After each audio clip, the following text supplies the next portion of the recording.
to those who bleed orange and black. It is out of here. Good morning. This is Murph and Marcus. Brian Murphy and Marcus the Waterboy Boucher. Streaming live at twitch.tv/the sports leader. Oh, happy Thursday, everybody. Those are beautiful words in American culture, especially when you're off on Friday. So it's my Friday. Yeah, I'm going to Kansas City with the boys. Kerry Crowley will be sliding in here tomorrow, but I'm looking forward to today's short show. Giants, Orioles early today, 9:05. Also looking forward to Yaz hitting another home run to start the game. And I'm looking forward to more tales from Dreamforce Tony and Dreamforce Marcus as the adventure continues. Niners, Rams, get ready for Sunday, 125. All that good stuff, Marcus. And you're literally living the dream, ... force. Have we lost you to the AI world yet, by the way? Murph, I'm living the Dreamforce lifestyle, Murph. Dreams. Crazy. Can you believe it? I would have never dreamed that me and young Tony would be out at Oracle Park last night, not watching the San Francisco Giants, but watching Pink fly around the ballpark like a trapeze artist. And then we had Imagine Dragons and Kygo. What a night, what a night, what a night, Murph. Wait. Imagine Dragons, Kygo, and Pink at Oracle Park. Dreamforce, you guys are there. Dude, me and Tony are in the building. I've been to 70 different Giants games this year. I've never seen anything like I saw last night at Oracle Park. Well, I would say, the immediate riff is like Pink covered, what's the riff? Like Pink covered more area of the park than Giants hitters did? You know what I mean? Something like that? She was spraying it all over the field yesterday. If only the Giants had the spray chart of Pink. Because she was like, you guys showed me she's going like wire to wire, like view level to stay, like crazy. Bro, you mentioned it like yesterday, like, oh, you're going to go see Pink. She's known for her acrobatics. I'm like, okay, cool. Acrobatics. She's going to do like some cartwheels and stuff. Who knows what's going on? And the show starts and there's like a rope and she like ties herself up by the ankles and starts spinning around. I'm like, okay, that's cool acrobatics. Yeah. But then the big finish, she's strapped up and flying around like Tinkerbell at Disneyland all over the entire ballpark. Incredible. And you guys are there. This all comes about because they answered an email about a month ago to go to a media mixer atop the Salesforce Tower.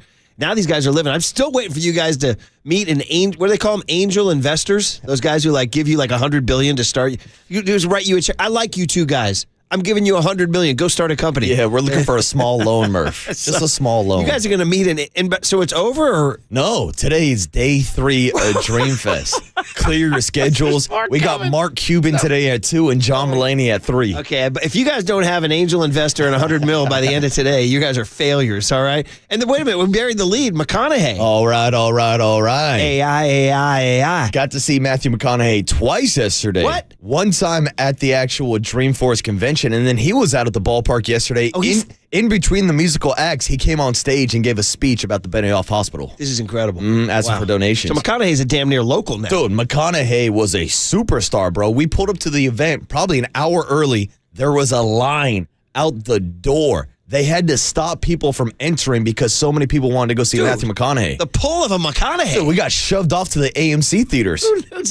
I tell you what, that guy's made it. He's still 2024. He's still drawing crowds like that. Yeah, he is. That is, and you guys couldn't get in. Dude, yeah, we couldn't get in. We had to watch from the movie theater, which was also max capacity. By the way, given that the way this is going, were they serving you guys free beer in the movie theater? See, that's the only problem. No free beer early, but walking into Oracle Park yesterday, immediately. Hot dog, kettle corn, what do you mean lumpia. What do you mean? They're just offering you free food at Oracle giving Park. You stuff, just take free it. food. We're like, all right, go ahead and take it. I was like, Tony, does this mean we're gonna get free drinks? And Murph, I walked straight up, and the lady already has beers poured up, 805s all over the counter. Like at the bar? Like at the bar, like just on the counter, like doggy diners. This is fantasy. There's just beer sitting on the counter, and I walk up and I go, "Can I grab 2?" She says. Of course you can. And boy, oh boy, I was double fisting the entire knife, Murph. Last night was my get back for all the money I've spent buying beers at that ballpark this year. There's definitely a bit there about you just wreaking havoc on the beer debt that you've accumulated through 70 games. I've easily spent at least $1,000 or $2 on beer this year. Just trying to make up for it last night. Dude, this is like a movie scene. You're like, can I take it? Can I take 2? And she's like in slow motion. you can take all you want. And like harp music is playing in the background. I felt like a kid on Christmas morning. Floating heavenly clouds are at your feet, dude. I hit Tony. I turned around. I said, "Is this heaven?" Yeah. No, it's Oracle Park. Very good. So we're drinking beers in left field out in center field yesterday. I couldn't be happier for you guys. It's the story. My favorite story of 2024. What an event. I'm only, you know what? I'm excited that today's my Friday. The only thing I regret is I'm not going to be around tomorrow to hear today's story. I know. You're not going to get the day 3 recap. Cuban and who again? Mark Cuban today at 2, and then John Mulaney with a comedy hour to close out Dreamforce. He's pretty funny. Yeah. I just saw Saturday Night Live announce they're coming back for their 50th season. Shout out CK, Chris Kelly, still doing it back in the tri-state area. They're coming back for their 50th season, September 28th, and they announced their first 5 hosts, and one of them is Mulaney. Wow. Yeah. And we'll see him today. Yeah. Wow. So how was Kygo? Kygo was actually pretty good. Tony was like hyped. Like he was like, "Oh, dude, they got Kygo on the schedule. He should be headlining this event. He should be headlining Well, he's a little younger, but maybe Dreamforce is going for like the 35 to 45 demo. Which is hilarious. Imagine because Dragons, Pink. Yesterday, we told young Tony about it's time to get the party started, one of Pink's biggest hits, and he did not realize that Pink released that song in the year 2000. Oh, my God. And he goes to me at the concert, he goes, "Yeah, Pink's got to be like around your age, like 35, right?" I'm like, "No, bro, she's in her 40s, and she was 45 and doing her damn thing last night." Still flying around the park again with greater exit velocity than the Giants' offense this year. So her launch angle was leaving that ballpark yesterday. She was like Elliot Ramos, the first performer to land in Oracle McCovey Cove from the right side. Oh, well, that's awesome. And then you guys looked at your phone and you saw the Giants won. That's it. Unbelievable. I saw another update of Mikey Yaz with another leadoff home run. Yaz with a contract drive here. You mentioned it. It's probably my favorite stat so far this season. First Giants player with back-to-back leadoff home runs since our boy Danny Gladden did it in 1985. We know how I feel about that. Friend of the program. Danny Gladden, friend of the program. And friend of your old man. Yeah, friend of the family. I mean, that's Sunnyvale. That's OG Sunnyvale right there. That's fantastic stat. So, yeah, and by the way, he did that in 1985, which was the only year the Giants lost 100 games ever. So it's like, for it to happen in that year is kind of bonkers. But Yaz, do your thing. In fact, why don't we call that in off of you guys off your Dreamforce high? I'll take the cell phone back from Pat Burrell or hand it over to Pat Burrell, who calls Rob Manfred, who, by the way, do you guys remember call waiting, by the way? Did you guys have young Tony, call waiting? So there was a stretch of time in this country's history where when you would call somebody's house, you get a busy signal, bro. If you were on the phone, you ain't getting in. And then they invented this thing in the 80s called call waiting, which meant if you were on the phone talking to your buddy, and your other buddy called, you'd hear this, doo-doo, doo-doo, and it was like this, and you're like, oh, hang on, I got another call. And then you click on the, what do you call that? What do you call those little hang-up buttons? How about me? How about my technical knowledge here? The hang-up button. Whatever, whatever the little, this thing. Yeah, you just, I don't know what you call that. What do you call that thing? I don't know. What's the word for the little hang-up? Phone clicker? I don't know. You'd press it, and you'd hear click, click, and you'd be like, hello, and it'd be like your other buddy. Hey, man, who are you talking to? Yeah, I'm talking to our other buddy. Well, what are you doing? Well, hang on, let me go back to him. Then you click the thing again, click, click, and you go back and you're like, who's on the phone? It's our other buddy. Oh, he's calling? Cool, what's he saying? He goes, I don't know. He wants to know what you're saying. Then you click back over. It's like, what are you saying? Dude, it's call waiting. So my dad hated it, by the way. He said it was incredibly rude if you chose another phone call over the current conversation you're in. Yeah, he's like, do you understand how rude that is? I was like, well, somebody's calling, Dad. I got to go. He's like, you're being rude. Yeah, you got an obligation to finish this phone call, Brian. Anyway, so the point is he's on call waiting with the Brewers and the Yankees who clinched October berths last night. Postseason. Marcus, I say this with great sincerity. Congratulations to you and Aaron Judge. Yes! Thank you, Murph. I almost had to puke in my mouth saying that. What a man you are. What a man you are. God, just disgust. That phony baloney's going to October. Aaron Judge. By the way, shout out Julio Rodriguez's base running last night. J-Rod. Did you see that? No, I missed that because I was at Dreamforce. This is a hell of a play. You guys got to see this highlight of the year. So I think it's a tie game when it's happening. 8th inning, he's on third base, and there's one out. Mariners going to win the game, right? Whoever the hitter is, I forget who it is, strikes out. But in striking out, his bat helicopters down towards third base because he lets go of the bat, and it looks like he's going to hit Julio Rodriguez. So for his safety, he trots over into the grass by the third base coach's box. Well, bro, the ball is not dead. The catcher is holding the ball after striking it. Whoever your catcher is fires it down to third base, who trots over into the grass and tags Julio Rodriguez out. Oh, he got backdoored, to end the staring at a flying bat. Because he trotted out of the way of a bat. Wow. He left the bag and was like chilling out in the grass, and the Yankees are like, bro, it ain't a dead ball. We just struck the batter out. Yeah. Wow. Dude. That's bad. Oh. Also good for the Yankees, though. Then you guys won it instead, and then the Brewers made it too. So he did the click call waiting over to Pat Burley. He goes, what, you guys are still playing? He goes, that's right, we're still playing, and we're affecting things. We're ruining the Orioles' lives. Put it in the books. San Francisco Giants 5, reeling Baltimore Orioles 3. Beautiful baseball. Beautiful baseball. Screw you. Screw you. Let's go, San Francisco. Let's go, Giants. I love you. Say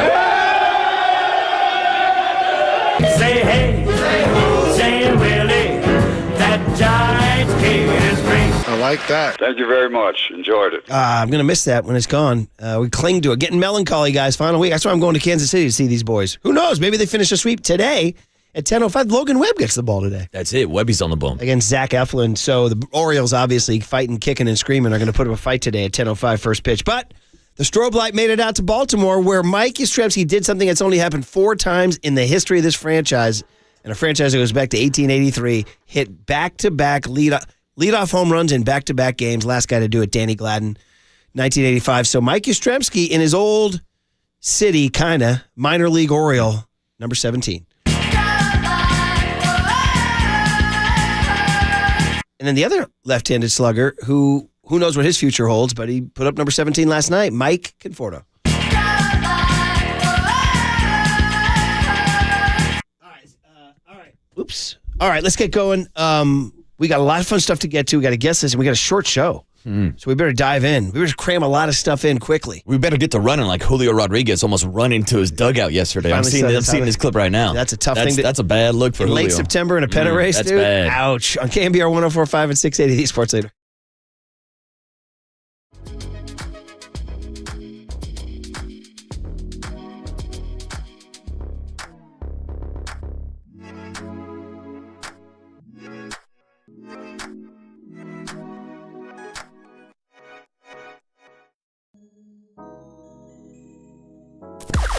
Now, from the O'Donnell Financial Group Sports Desk. Learn more at odfigroup.com. O'Donnell Financial Group, because planning is a process, not a product. Good morning. Kevin Hart is back on tour, and we have tickets to give away. So when you hear the cue to call, be caller 10 to 415-896-KNBR to win 2 tickets to see Kevin Hart acting My Age at the Paramount Theater on October 26th. We love our loyal KNBR listeners, and we want to reward you guys, so stay tuned. We are going to give these tickets away at 8:30 this morning, 8:30.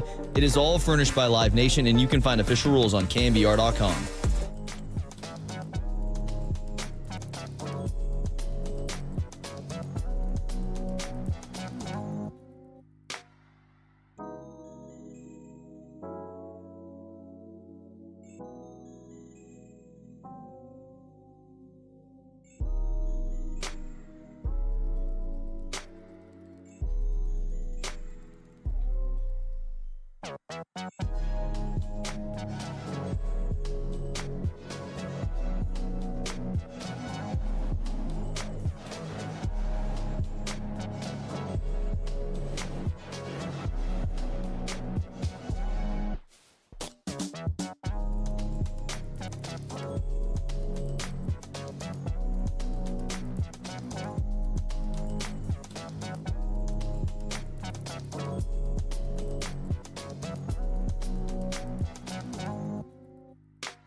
And now, time for the Protect Your Assets with David Hollander Business and Technology Report.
This is KNBR, and this is Murph and Marcus on KNBR 104.5 and 680, the sports leader. First pitch of the night, Yaz swings and he drives one deep right center field. Way back there, Yaz, lightning strikes again over the 373-foot marker in right center field for the second night in a row here back in Baltimore against the team with which he started his professional career.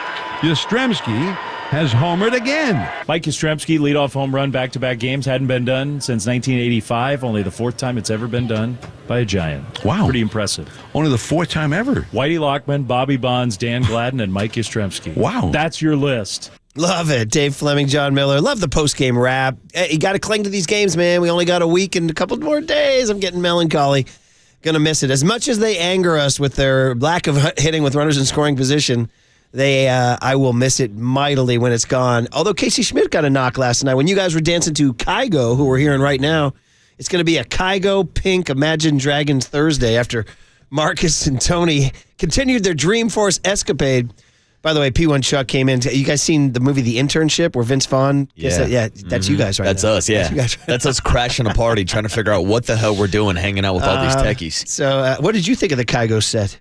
Kygo was actually pretty damn good. Yeah. I got to say, me and Tony were sitting there saying, hey, Kygo, we got to apologize. I was not familiar with their game. Very good. I mean, for a DJ and then even Imagine Dragons right after too kind of blew my mind. Right. Right when you guys were doing that, Casey Schmidt got a hit with the bases loaded.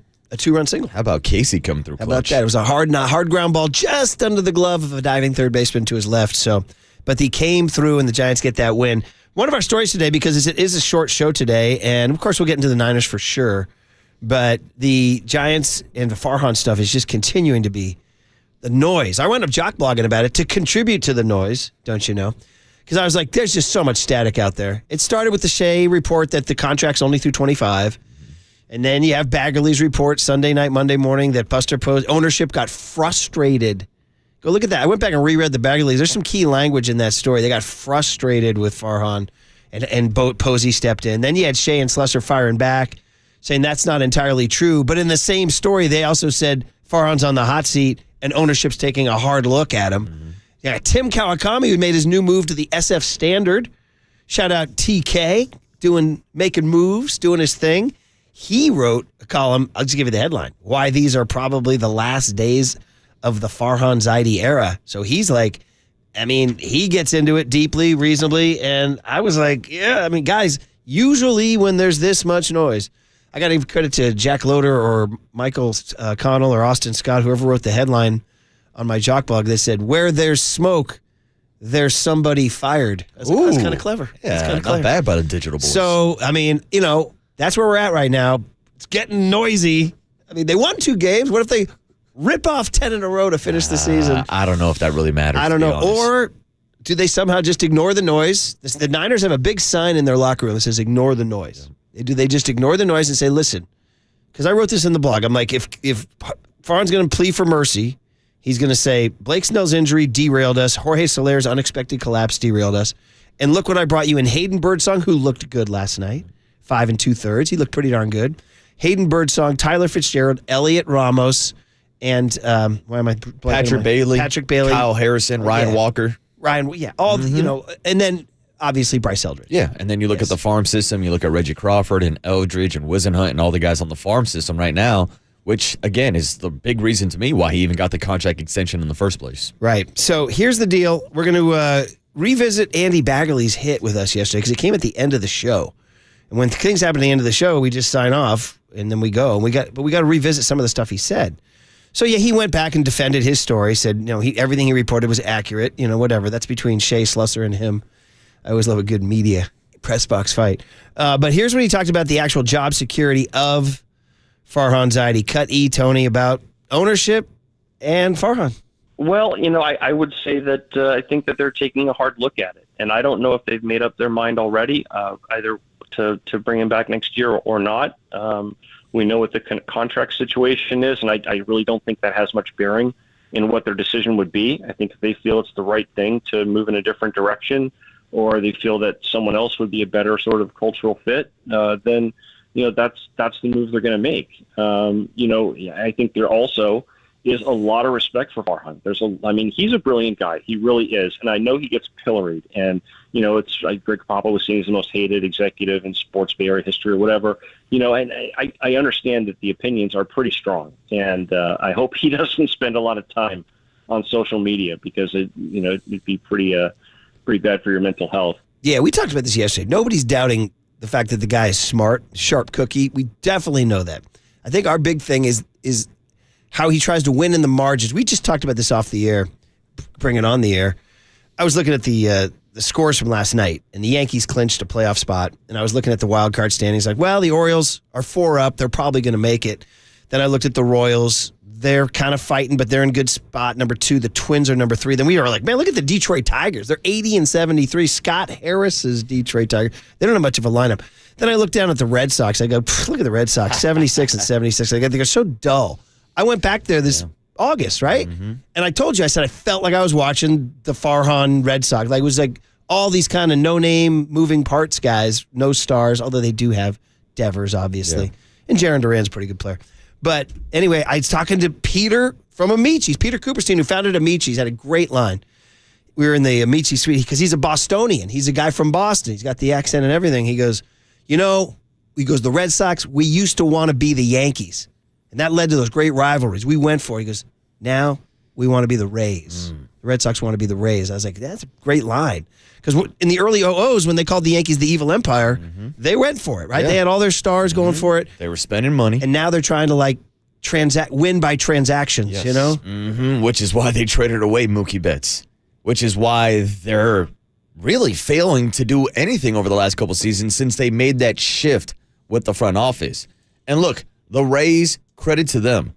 With the amount of income that they make, with that ballpark, with that fan base, they need to play that style of baseball. They need to function the way they function to be successful. The Boston Red Sox do not. The San Francisco Giants do not. We're talking about marquee franchises, 2 of the biggest fan bases in baseball. And I kind of feel like your buddy from Amici feels about the Red Sox, about the Giants and Farhan Zaidi. It seemed like Farhan Zaidi wanted to turn the Giants into the Dodgers, and instead, he's turned them into the Oakland A's. Man, it's a good observation. I like that. I don't even know, did he want to turn them into the Dodgers? I mean, everybody talked about his past. He was hired to turn them into the Dodgers and did not. He did not. And everybody, of course, we know he's got ties to both the A's and the Dodgers, and everybody gives him credit for building that farm system down in L.A. and producing what turned into be superstars with some of their young prospects. We haven't seen that same transaction yet with the San Francisco Giants. I mean, so what did the Dodgers do to become the Dodgers? They traded for Mookie Betts. So Farhan would be like, great, I would have tried to trade for Mookie Betts. But he hasn't been able to pull off that big trade. And sometimes you got to trade a big piece. And sometimes what is the Giants' biggest piece? Like Logan Webb? Like how would Giants fans react if he traded Logan Webb? They might freak out like they did when Brian Sabian traded Matt Williams, but it might be the kind of thing. I can't believe me. I love Logan Webb. I don't want him to go anywhere, but I also understand you need to do something dramatic to bring in a star. Well, you need to maybe trade a guy like Blake Snell or trade a guy like Carlos Rodon or trade a guy like Kevin Gausman. Guys who were putting up Cy Young type seasons with your roster, and then you let them walk away for nothing in the offseason. Yeah, he said at the trade deadline the offers weren't there, and I'm like, well, kind of your job to get those offers, isn't it? So there is no, what is it Yoda says? There is no try, there is only do. Is that it? I think you're right on that. Did I get that right? I think so. I'm not a Star Wars By guy. the way, say good morning to Young Tony. Get the guest list on a Thursday, 9/19/24. Early show. As Young Tony will tell you. Young Tony, good morning. Living the dream. Good morning. Dreamforce. Bars full of free beers, hot dogs, popcorns, lumpia, Kygo, Pink, McConaughey. And there's more to come? Oh, yeah, dude. Cuban today at 11:30. Oh, it's early. And then John Mulaney, I believe, at 3 o'clock to 4:30. And you guys haven't made any new friends yet, huh? If you know what I mean. You don't know that, Murph. Oh, you don't know that. Okay. Uh-huh. Shall we say, and I say this with all due respect, bumping phones. We were actually recognized by said new friend. Right, okay. Don't you guys bump phones? Isn't that what you guys do with your phones? Yeah, not really. Yeah, I know that's a thing, though. Okay, all right. It's a feature. I'd rather bump something else, Murph. Well, do you know that the old PG-13 line, Young Tone, bumping uglies? You know that one? I believe so, yes. All right. What about call waiting? Call waiting, no. Okay. Never heard of it, no. There we go. That means that we have a What Did Young Tony Learn Today, and it's going to be a good one because it'll be that Budweiser ad. What's up? You know the Budweiser ad? I think so, yeah. Well, it centers around call waiting. And it also we did that because we said when Pat Burrell called in the score, Rob Manfred was on the line with the Brewers and the Yankees taking their postseason calls. All right, let's get to it. What do we got? All right, well, we have Susan Slusser coming up at 7:30 this morning. We will get her thoughts on the Giants, recap her latest article. She's in the news, obviously. Big Hit is going to be at 7:50. Larry Krueger is going to stop by the show at 8:15. We'll preview the Niners and Rams at Levi South on Sunday. And then we'll do a cooler content at 8:30. And then Giants pregame at 9:05, ladies and gentlemen. Logan Webb versus Zach Eflin. Yeah. By the way, the Star Wars crowd is correcting me. Do or do not. There is no try. All right, we'll get back into some of those Baggerly comments next on The Sports Leader.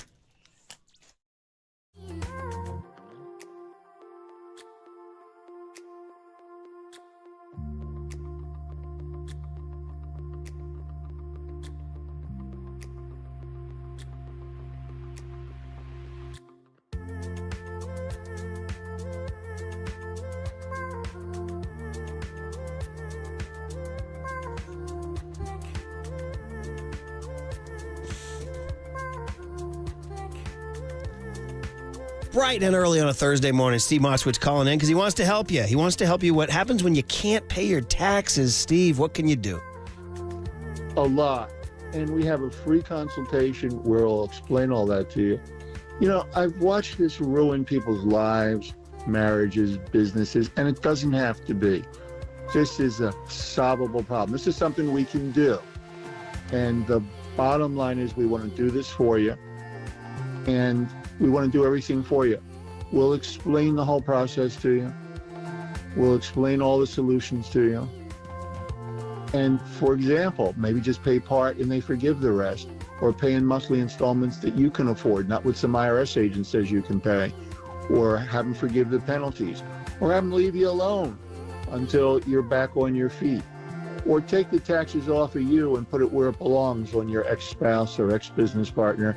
The bottom line is there's so much available to you. The only thing you have to do is call us and say, Steve, what can you do for me? So there it is. Give him a call. That's tax attorney Steve Moskowitz. He's my tax attorney. He should be your tax attorney. Give him a call at 888-TAX-DEAL, 888-TAX-DEAL, or go online to moskowitzllp.com.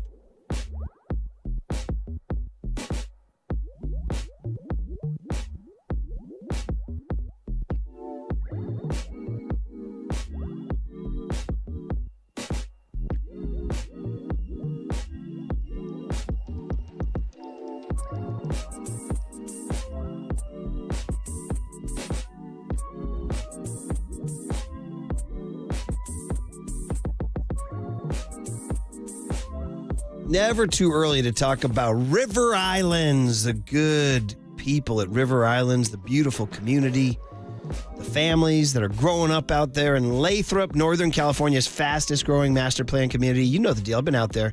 I hit that boathouse, nice tunes blasting and games on the TV, nice club sandwich and a beer, lake. situation, bocce ball. That's, just part of the scene. It's obviously a place to live.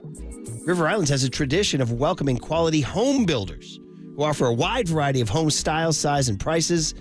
Right now, we in the community of River Islands are celebrating a whole series of grand openings, including all new model homes in neighborhoods built on lakes and near parks and trails. A lot of new. All right, schools in session, brand new River Islands High School. Champions Park just opened, kids are playing. And there's plans for a new town center. Can't wait to share that story with you, too. It's all coming together in one place. That's River Islands. Isn't it time for you to discover the islands? Check it out at riverislands.com. And hey, I'll meet you at the boathouse.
Giants gamers, Murph and Marcus keep your morning moving on the sports leader and streaming live on KNBR.com and the KNBR app. Walker delivers.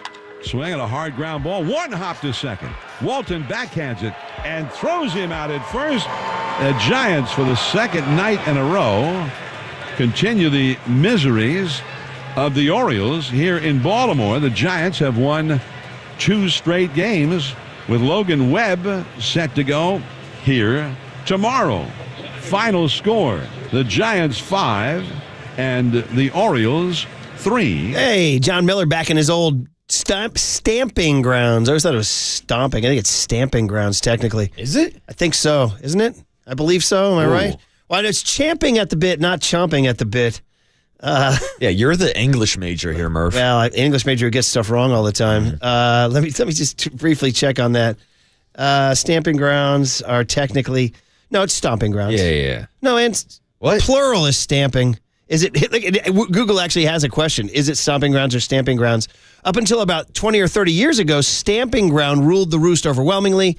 This is according to an Australian writer's blog. But since the 90s, stomping has been stomping. So I did grow up with stamping, and then you guys came in and made it stomping. Because it was confusion. Don't worry about it. I'm confused by all this. Don't worry about it. You're stomping, you're stamping, whatever the hell you're doing. You can be a stamp collector, too. Did you guys do that when you were kids? Stamps, I had maybe about a 1-year flirtation with stamp collecting. Got a big book. My grandpa and grandma used to bring me stamps from trips. They went to Canada and bring me Canadian stamps. That's cool. I know. So then I would take them out and put them in a little you had pages, and here's a stamp from Africa. Here's a stamp from Europe. Here's a stamp from Canada. And then you move on. Yeah. Then you move on. I'm guessing you still don't have that stamp collection, do you? I don't. Sad. I think when I was cleaning out my mom's house, I found it, and a little tear rolled down my cheek. A little nostalgia for you. Cheek, and then there's a joke there. You're called a stamp collector is called a philatelist. You guys know that? A philatelist? No. Yeah. I could tell another off-color story about my high school movie theater manager, but I won't. Okay. Kyle Shanahan joins Tolbert and Copes at 3:30 this afternoon. So obviously the story is just the static and the noise about Farhan. People are responding on the text line too. Somebody asked what his tragic number was. I was like, oh, that's tough. But there's some, people are making some good arguments. One person wrote this, and Tim Kawakami alluded to this too. 415 says there's a mystical component to baseball that Farhan does not have. Now, that sounds good, and I kind of like it, like the way that sounds. What does that really mean? It's like he can't, we want him to come out and recite the James Earl Jones speech from Field of Dreams, or play catch with his dad in right field or something. But I get what he's saying. It's like, it's how we're rebelling against the whole nerd generation, the analytics. The fact that the Nick Peters interview room is now unusable because there's computers in there. And oh, by the way, those computers made them 74 and 78. That's my thing. It's like, you guys are reinventing the wheel? You're 74 and 78. I mean, you might as well turn the computer off at this point, dude, because it ain't working. Everybody's trying to reenact the Moneyball strategy. And Farhan is swinging and missing here in San Francisco, trying to turn the Giants into the A's. Murph, I got breaking news for everybody. Moneyball didn't result in a World Series.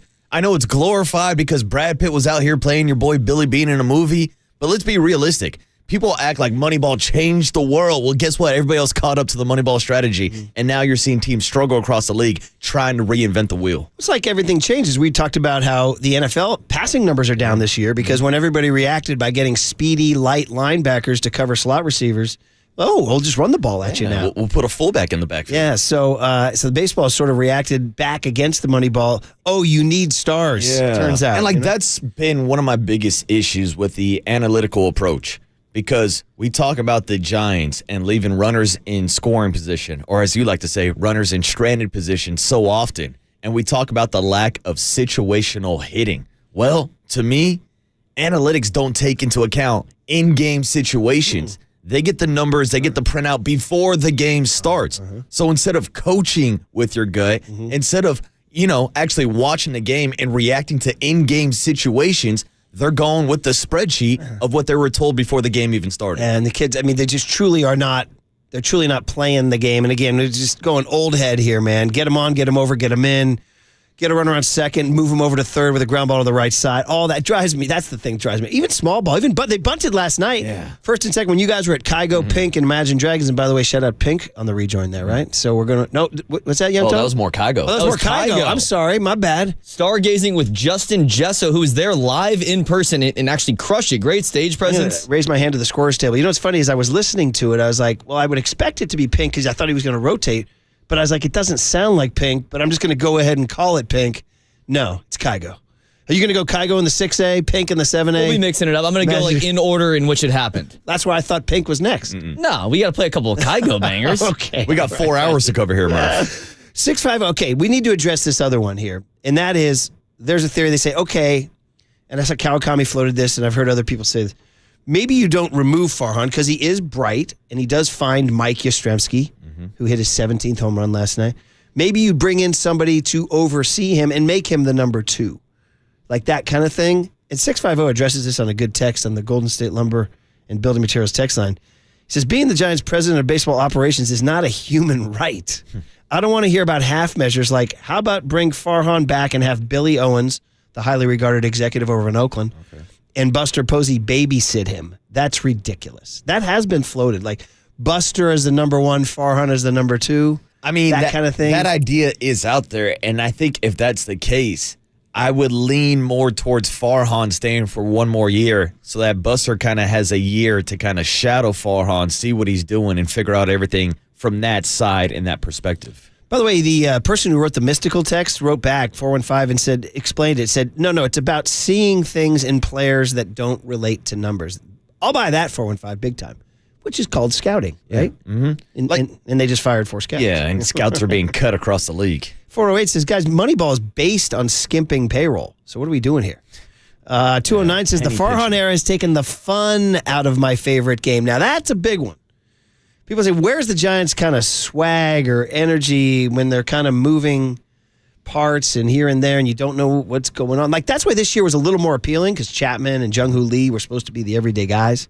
But in general, they have, and whether it was Kapler or whether it was Melvin, they have lacked sort of a fun dugout culture, Like they don't really make you smile. Like they don't really have anybody that fans can identify with, if that's the right way to put it, because outside of Logan Webb, who in my opinion is kind of the face of the franchise right now, the past 5-6 years, especially before Bob Melvin took over this year, we were talking about platoon lineups every single day. You would go to the ballpark and you didn't know what jersey to wear if you had a jersey of anybody on the team because Jock Peterson wasn't going to be in the lineup against a lefty. You'd go out there and John Brebby is your opener for an inning, and then you're sitting there saying, what am I doing watching the fifth pitch and change of the game? Like, again, it was so analytically approachable for Farhan Zaidi to go that way, and in his mind, he's doing everything he can to win, but he also kind of put off the fan base in the same sense. Well, there's definitely, although attendance is up, we do have to note that, and that is a thing. Now, other people have brought up the fact attendance is up all across baseball, so maybe the Giants are just sort of the beneficiaries of that, but attendance is up, and that is something ownership That's key. will notice. Bagley brought that up yesterday. More Bagley from yesterday. We asked him, he said that ownership was frustrated with the progress of the Matt Chapman thing. So we asked him, how long has that been going on? And if so, why did they extend him? Cut G, Tony. Well, I think the extension was important for a couple reasons. One, you're bringing in a new manager. You want to have your manager and your baseball executive, your top baseball executive, on the same schedule. I think even more important than that, they had to go into last offseason with the appearance of some organizational stability. I mean, you don't negotiate and hope to land a Shohei Ohtani or a Yamamoto or an Aaron Judge or whoever if you've got a lame duck, president of baseball operations. So I think that was important to get him and Bob on the same schedule. And it was important for them to have a solid united front as they're going into those negotiations. And obviously they didn't land the player that they wanted, and had to sort of go to plan B again and were aggressive with their plan B. I mean, they committed $400 million in new money last offseason. I think, you polled Giants fans, on opening day last year, and I think most of them probably were pretty excited with the offseason and all the holes that were filled and addressed. I mean, it is true. If you do want to take the other side on this thing and bring him back, you could say, we were excited. They did spend money. He is trying to shift away from Moneyball. And he tried to get Ohtani. He tried to get Judge, all that stuff. You could make a case. I'm just asking Giants fans this. If he does come back next year, how you feeling? Like, are you in? Of course you're in, right? It's a drug. You're not going to, it would take a lot for me to walk away from the Giants. I'm part of a season ticket group, right? And we've had some bad years, and as texters have pointed out, Bochy had some bad years at the end too. Yeah. But obviously the 3 World Series makes that a different, you can take, that medicine goes down a little easier after the 3 World Series. But I've been worried about keeping our group together. Do people want to go back for this boring team? And everybody, ultimately, we have lost some guys, and we have, but they've been instantly replaced. And I think in the end, we don't want to give up on I don't want to live in a world where I stop enjoying my baseball team. So, I'm not going to give up, but with the casual fan who's be like, I'm not going out there unless they get rid of I don't know. That's my question. Like, if he comes back, will fans revolt, or will they say, okay, let's see what you do this winter? I think fans will be disappointed because we talk about the Farhan fatigue with this fan base year after year after year. And we're now in year 6 of the Farhan era, and he's had 1 winning season. So when we're talking about next year being the last year of guaranteed money on his contract, it feels like the Giants ownership group kind of already has a direction pointing towards next year is going to be the last year for Farhan Zaidi. But if you're thinking about firing a guy next year, shouldn't you just pull the trigger and move on? Like, I didn't really understand Baggs' take about how they wanted stabilization in the front office to go get these free agents. Breaking news, they missed out on all those free agents. It's not like having Farhan here increase the odds of getting an Aaron Judge or a Shohei Ohtani. Hell, a lot of people are saying he's the main reason why they aren't signing on the dotted line and closing out those deals and signing in other places. So at some point, you got to say it's just not working out, and maybe you just cut ties and move on now. Are you saying it's not that cute anymore? It's just not that cute anymore, Murph. It's just not that cute anymore. And then his argument back to the Giants is it's a little cute. It's a little cute. Thank you. I needed that. All right, guys, over to the Niners. Short show. Pregame at 9:05 today. Orioles, Giants. Giants go for a sweep. Poor Baltimore. They're reeling, man. They're still winning the wild card, but they have surrendered. Have they? Well, the Yankees didn't clinch the East last night. They just clinched the first American League postseason spot. Okay, but you guys said, the Orioles are still fighting. So the Giants are going to have a fish on what is it, when you're wrestling with like a bear or something. The Orioles are going to fight today with Zach Eflin at 10:05. But Logan Webb and the Giants, maybe, if Yaz keeps hitting these home runs, will do their thing. All right, 49ers, Rams, Sunday. No Aaron Donald. Brandon Ayuk's status in the offense, and of course, Kyle's ownership of Sean McVay. All on the table. Let's talk Niners-Rams next on The Sports Leader.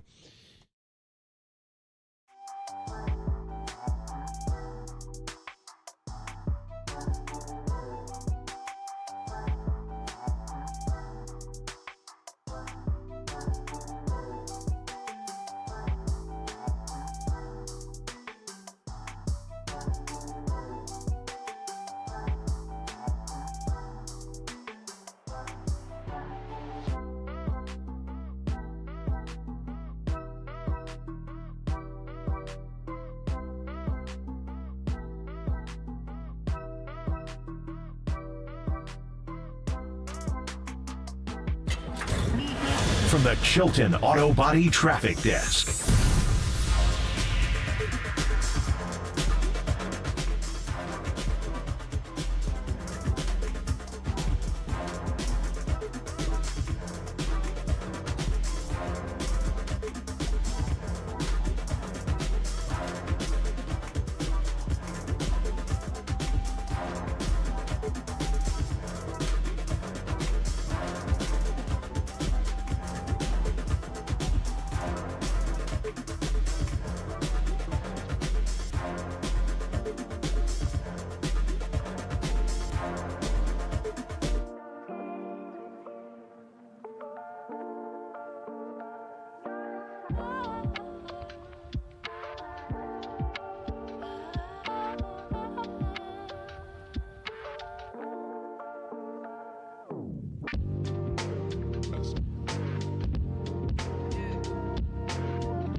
It's time for KNBR's Opening Bell Report. Sponsored by Protect Your Assets with David Hollander. Concerned inflation will ruin your dream retirement? Learn more. Listen to David's show every Saturday morning or call 1-866-PROTECT.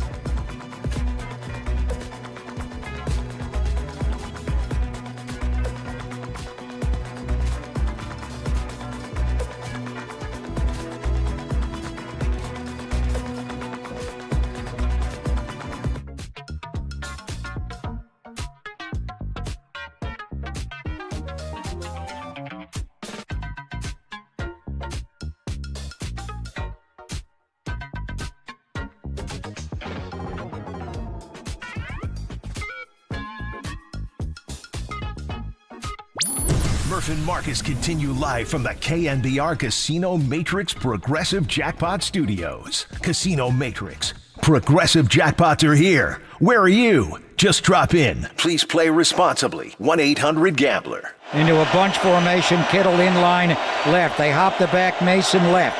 3 are right, 1 left. Brock looking right. Brock throws middle. Caught by George Kittle. Going to take it to the goal line and right down to the goal line. He's in. Touchdown! San Francisco!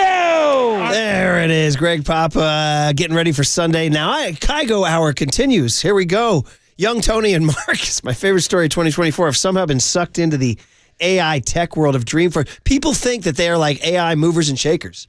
They somehow finagled these passes, and there's more to come, by the way, today, too, right? Oh, day 3 at Dreamfest. I mean, Murph, yesterday we were talking to Matthew McConaughey about his fears of AI taking over and people worshiping him like gods. I mean, they're getting to some intense stuff over at Dreamforce. Yo, Young Tom, before we get into the Niners here, was McConaughey dropping some science? He was wild. And by the way, this is Imagine Dragons and Kygo, Born to Be Yours. They did not play this. Well, what the heck? Yeah. I thought they were going to, like, Kygo would play it the last song. What, was Kygo hanging at Red's Java house? He couldn't come down after they... I have no idea. Come on, man. He's right there. Do the gig. Do the song. Anyway, so was McConaughey talking like... oh, dude, it was the future wild. is, as they say, dystopian, the world? A word I'm never quite sure what it means, but it's like a cool word to use to mean like crazy world, you know? Is that what he was saying? Like it's going to go bonkers? Oh, he was talking about how everybody's going to lose their job to AI, but AI is going to be so productive that it's going to be great. And he was comparing it to like the Industrial Revolution. Damn. I mean, Murph, I'm afraid of what's going to happen with AI. Shout out Boys in the Hood when they said Furious is deep. McConaughey is deep. Yeah. Oh my gosh. That's deep, bro. Wow. So are they going to be doing our gig here, right here? I mean, eventually, I don't think anybody's job is safe. Eventually, it's going to turn into the TV show Westworld. Did you ever see that? I didn't see it. I was aware of it, but I didn't watch it. And basically, the robots like come to life. Like iRobot's another movie. What a transition to the AI throwbot. Nicely done. Brock Purdy. He's so... Wow, this is so much fun. You guys at Dreamforce. You are listening to KNBR AM and KNBR FM San Francisco, the sports leader, Cumulus media station. So I joked, Tim Ryan, if you guys missed it, Tim Ryan came on our show at the very week 1, right before they opened the season against the Jets, and said, yeah, and for Brock, oh, you got it. I think Brock is going to be better. I'm calling him the AI throwbot this year. Well, how's the AI throwbot going to be with no Christian McCaffrey and no Deebo Samuel, who's been having a productive first 2 weeks? Extremely productive. Right. I mean, Deebo has been carrying the weight for this wide receiver room so far. Do you buy into this story that Purdy has still not proved himself, and this will be the ultimate test? Like he really hasn't proved himself at this point in time? He hasn't? I mean, the guy hasn't lost a game to anybody in the NFC West. The only team that's beat him in the NFC is the Minnesota Vikings twice. And I'm just doing this just for fun because I love Purdy and I think he's really, really good. Do I think he's the best quarterback in the NFL? No. You know, does he have some limitations? Yes. But is he really, really good? Yes, he is. The idea that he's won all those games in the NFC West, I mean, I hate to even bring this up, but didn't Jimmy G used to win a lot of games too? Yeah, and I think that's the thing. Brock Purdy has shown he has the ability to play quarterback in this league. And I feel like I have to put out the disclaimer that Brock Purdy has ran the Kyle Shanahan system better than Jimmy Garoppolo or any other quarterback that has suited up in the red and gold.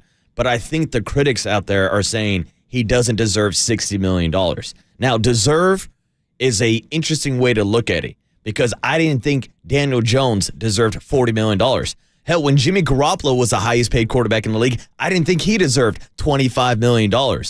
But it's because of the circumstance. It's because he's the guy to get paid, so it's all about timing. In a year or two, we're going to be talking about $100 million contracts for quarterbacks. So Brock Purdy has earned his bag, but people are going to ask the questions whether or not he can get the job done without CMC and Debo. I think we got to just sort of detach ourselves from the $60 million. Yeah. It's as you said, it's the marketplace. Mm-hmm. It's the leverage in the marketplace, and you don't want to like say, oh, I'm not going to pay him, so I'm going to go play Tanner Mordecai, right? It's just the marketplace. So you kind of have to detach yourself from the number. The number's crazy for sure. And is he a $60 million player like versus Christian McCaffrey? No, but he's in the guys. And I'll tell you all y'all this as you make your rise through the ranks, boys. Right place, right time. You got to strike. If you just hit it where that guy needs you, that employer needs you, and you're that guy right there, you're going to get the bag you want, and that's where Brock will be. They need a guy who can run the system. He's doing it at a very high level, so he's going to get that marketplace number. And now you could you could drive yourself crazy. $60 million, there's no way. Well, I would say it's wasted energy. Just in my opinion, at least. Just don't worry. I mean, Bruce Jenkins used to have a theory. He thinks sports would be better if we didn't know what anybody made. It's an interesting idea. What if you didn't know anybody's salary? Well, then, I was just going to say, Murph, we wouldn't have anything to talk about over the summer.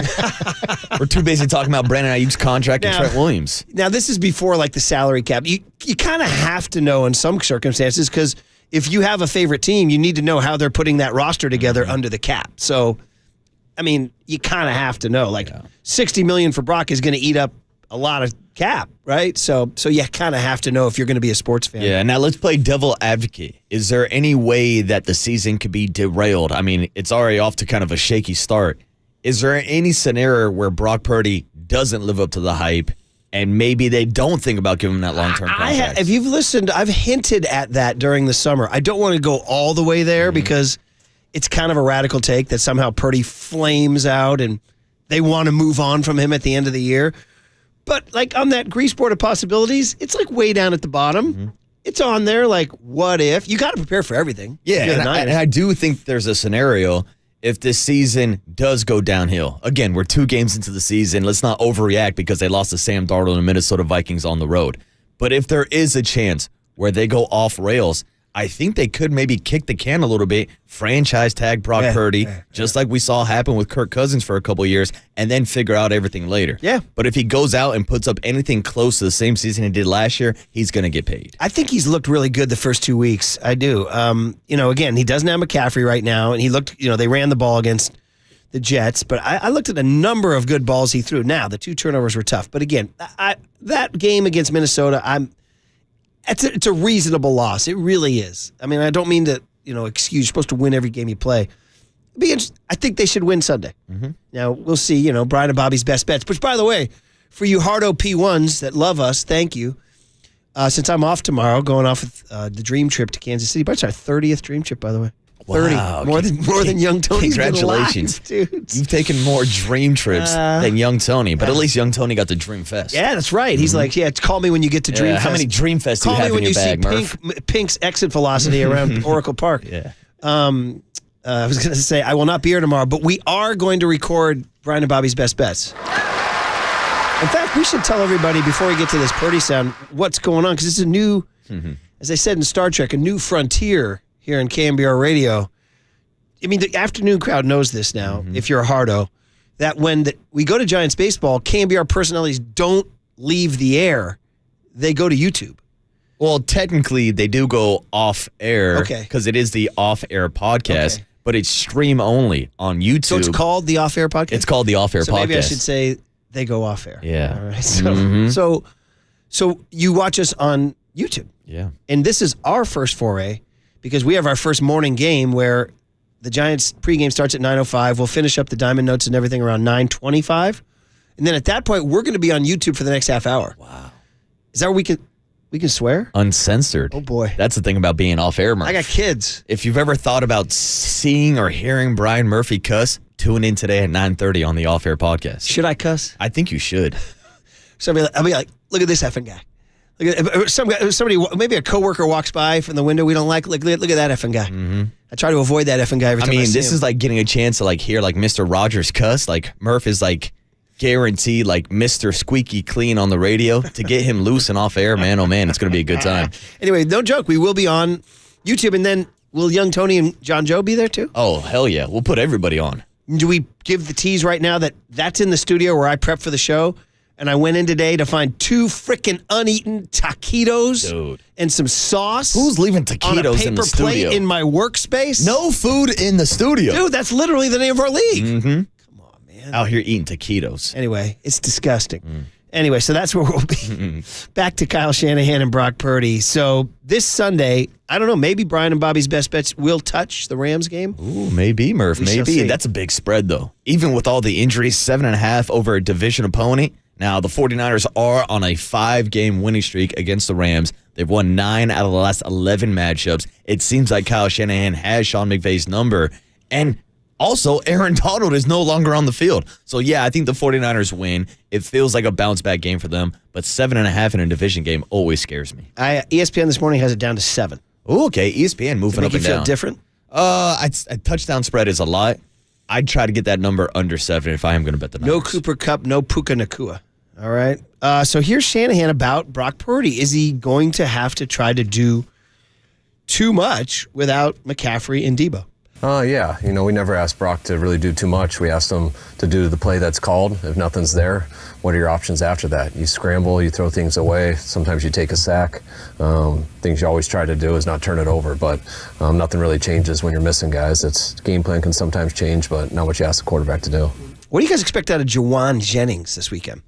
Who has more yards, Juwan Jennings or Brandon Ayuk?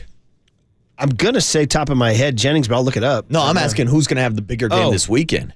I kind of feel like it's Ayuk's weekend. I mean, it's got to be a breakout game for Brandon Ayuk, but for the first 2 games of the season, Juwan Jennings has been the better wide receiver. Bro, the reeling mid-segment reads, who are not just dealing with a little underproduction, but also a huge injury to Isaiah Pacheco. Dude, Juwan Jennings is starting for the Reeds this weekend. Wow. Well, he better have a big week or else you're going to end up on that crawl like Walter. Very good.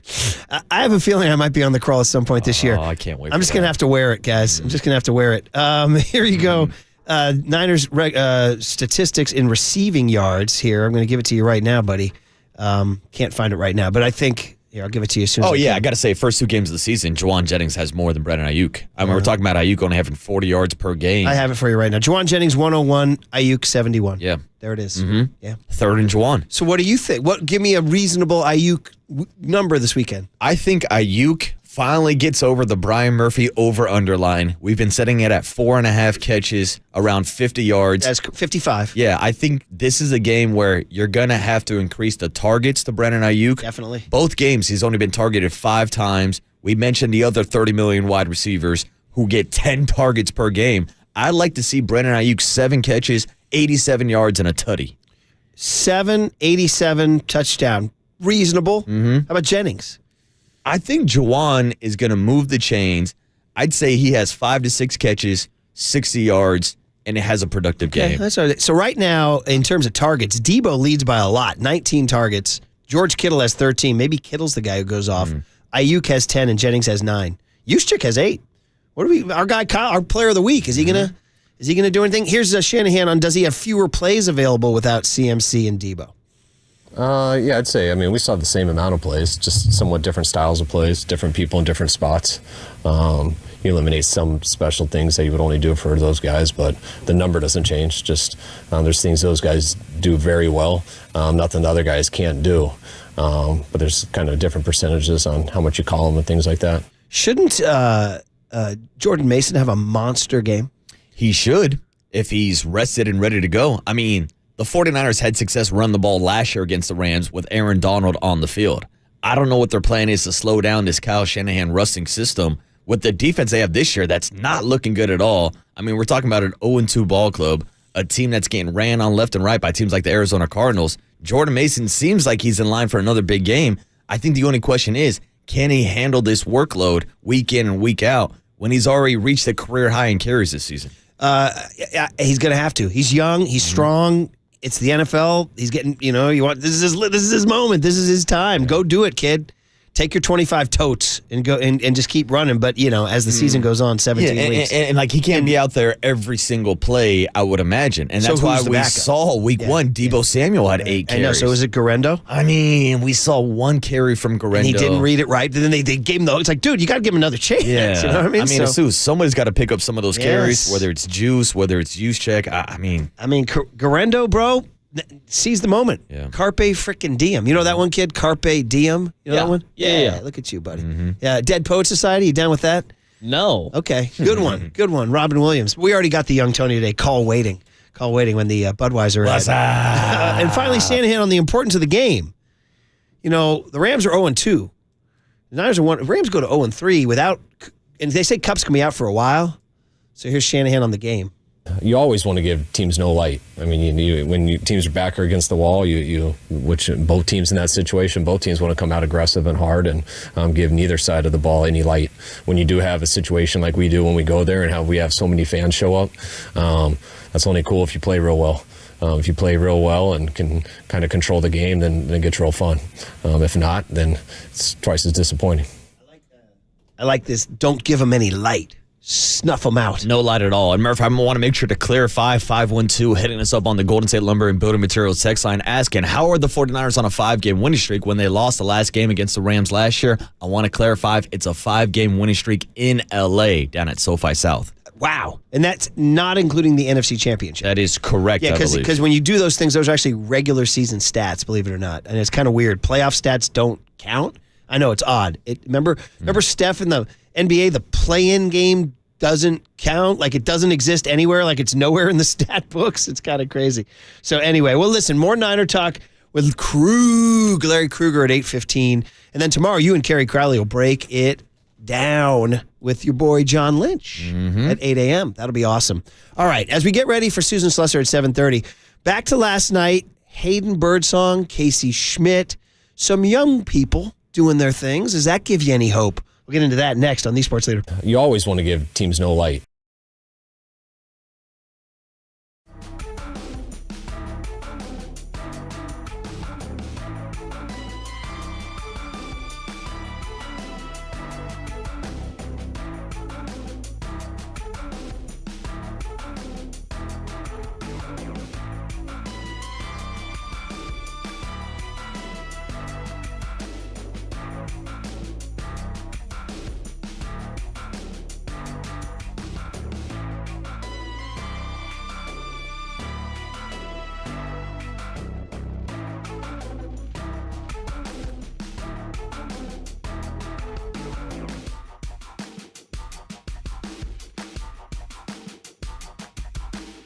A early Thursday morning Bigelow tea time. Every time is Bigelow tea time, just like every season is Bigelow tea season. And that's why Bigelow is the #1 tea in the Bay Area. We have it right here at KNBR. See it every morning, just all the flavors. Cranberry apple, chai, chamomile. We love them all. It's perfect for someone who makes their living behind the microphone. Keeps us going.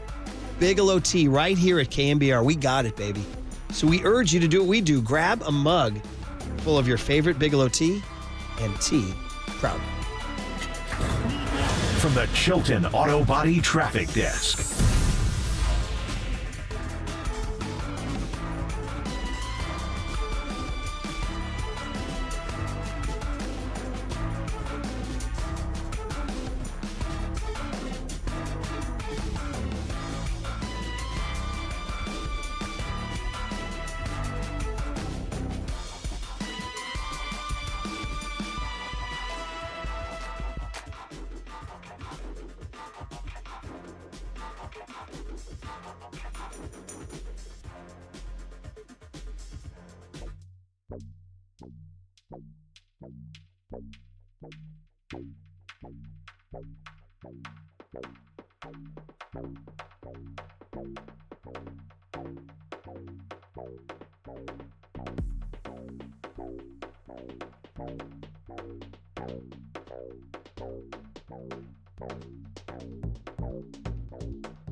And now, time for the Protect Your Assets with David Hollander Business and Technology Report.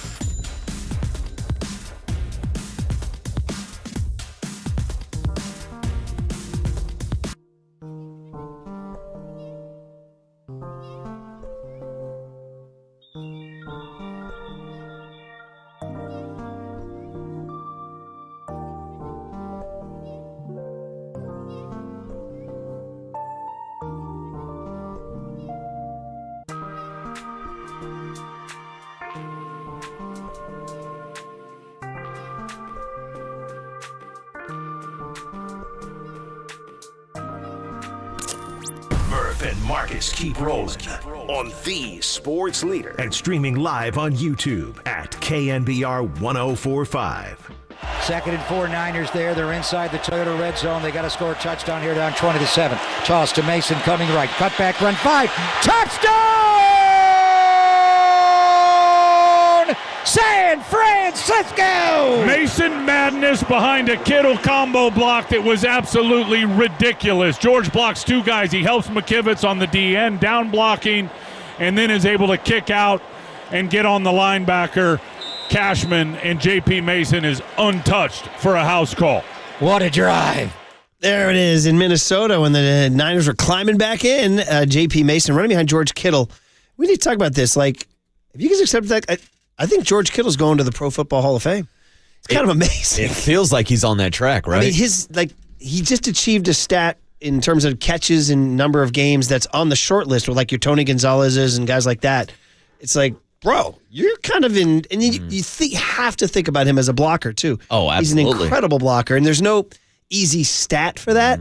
But you just heard Tim Ryan right there saying he took out 2 guys on a touchdown run. Unbelievable. Yeah, so the work he puts in the run game is why I always make the argument that he's the best all-around tight end in football. And the fantasy football nerds will say, oh, Travis Kelce. Travis Kelce does not block like my guy George Kittle. By the way, they talk about the busts. John Madden had that riff where busts come to life late at night in Canton and they talk to each other. Can you imagine if Kittle's bust is in Canton, goes on live, be like, hey guys, what's up? Scott, who wants to party? Let's go get some corn. Maybe Craig be like, dude, this guy's nuts. Who let this guy in here? Run it again! Run it again! Hey, we are sponsored by Marin Health with top physicians, surgeons, and clinicians right here in the North Bay. Marin Health puts you closer to your best health. World-class care, closer than you think. It's funny, I'll be honest with you guys in a radio sense.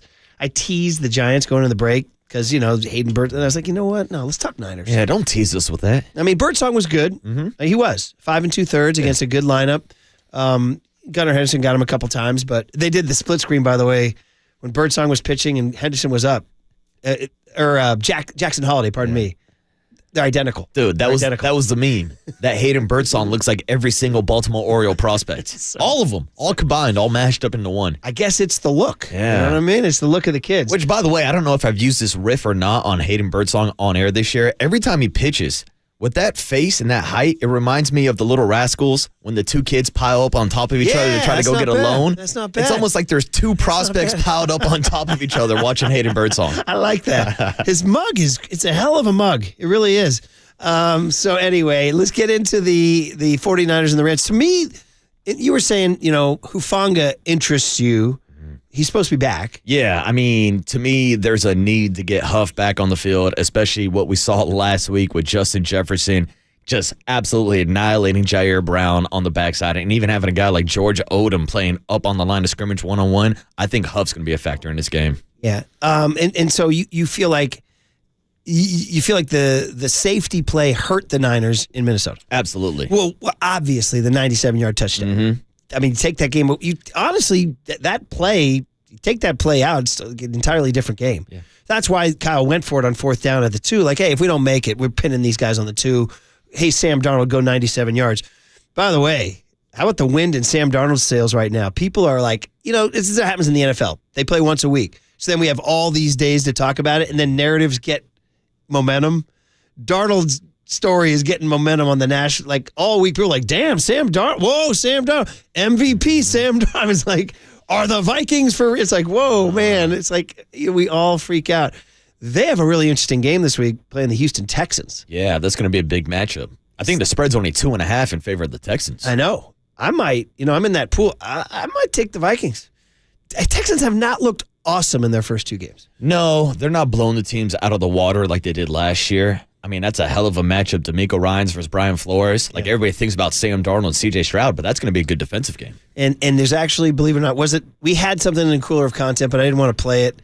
Do you want it just to rile people up about the guy who said the Niners took the wrong quarterback? Oh, man. I mean, this guy was losing his mind. Is this the no topic too beneath us or whatever? I mean, we could talk about it and make fun of the guy. I don't want it. I mean, you already teased it now. It's better than teasing the Giants. You want to talk Birdsong? Yeah, let's tease this the guy's Little Rascals? It was in the Cooler of Content, Tony. The guy on I think he's on Rich Eisen, or he's on Colin Cowherd. He's, don't find it. I don't want to play Good. I didn't want to hear it anyways, Tony. All right. But anyway, the point is that talking about narratives getting momentum, that people are like, now the Niners picked the wrong quarterback. Yeah, I mean, it's what we joke about. Every radio show in the country does Overreaction Monday, and people are going to overreact about the first week of the season, the second week of the season. People are going to overreact about this weekend. It's a marathon, not a sprint. I'm saying that Brock Purdy's going to have a better career than Sam Darnold. Yeah, okay, good. I like that. Now, other aspects of this game include the fact that Aaron Donald isn't playing in this game. He's retired. Yep. His wife sent out that funny picture of him taking a nap during a game. And dude, listen, you can talk about the Rams. I thought they looked really impressive in their first game at Detroit. That's why I was shocked by what happened in Arizona. And who knows what happened there? Who knows why that? I mean, is Arizona that good? Is Marvin Harrison Jr., Kyler Murray, the new Kurt Warner, Larry Fitzgerald, down in Arizona? I mean, it's again, 1 week. We overreact to everything. But Arizona also looked good in their opener at Buffalo, too. They should have won that game, probably. Yeah, Arizona, they're going to put up a lot of points, but their defense has not got me sold. Well, they shut down the Rams this past week. And the Rams don't have Nakua or Cooper Kupp now. Yeah, and that's a huge factor, and it's a stat that actually stands out to me. Matthew Stafford has been sacked 7 times in the first 2 games. And we talk about how elite he is getting the ball out so quickly. But that offensive line is beat up for the Rams, so I'm expecting a big day for Bosa and your Tor Gross-Matos and Leonard Floyd, and essentially the entire defensive line to step up after they could not get off the field last week on 3rd down. So Aaron Donald not playing. Now, it's interesting. The last 3 games, the Niners held Aaron Donald without a sack. But still, the guy's obviously one of the greatest players in the history of defensive linemen, 3-time NFL Defensive Player of the Year, not playing in the game. So Shanahan said, yeah, kind of nice to look at the film and not see Aaron Donald here. It's definitely a little different. I mean, that's been 99% of our brain power for a number of years, and it's kind of weird just not thinking that way. But schematically, I know Raheem's not there and stuff, but they're still running the same fronts and same coverages and things. And but it's different. Okay, yeah, different. Yeah, good different. A lot different. It's 99% of our brain power on him. What are you doing with the other 99% now? So Bosa talked about that too. Actually, he talked about how Aaron Donald did it like he's a D lineman's idol because he got out healthy, and with his body intact, and still had that great career and won a Super Bowl too, which is still annoying as hell. Bosa on Aaron Donald here. Dominant, and he did it the right way. He was the best in the game for 10 years, and then called it, got out healthy, and that's what everybody's dream is. So it's been fun to watch him, and we're glad we don't have to play him anymore. Yeah, it's funny. To be honest, when that quote this morning, I saw it, I was bummed. I don't want Bosa talking about retirement. I'm like, I know he's years away, but don't even mention the word, dude. I don't want you to ever leave the Niners. Don't even think about it. He has not put up the sack totals right now. He got 2. Two sacks. I'm sorry, he got 2. In general, you expect him to wreak havoc. Hopefully, they're missing 3 offensive linemen this weekend. Yeah, I think, like I said, it's going to be a big day for that defensive line. I'm not too concerned about getting home to the quarterback, but I am a little bit concerned about their performance in the running game.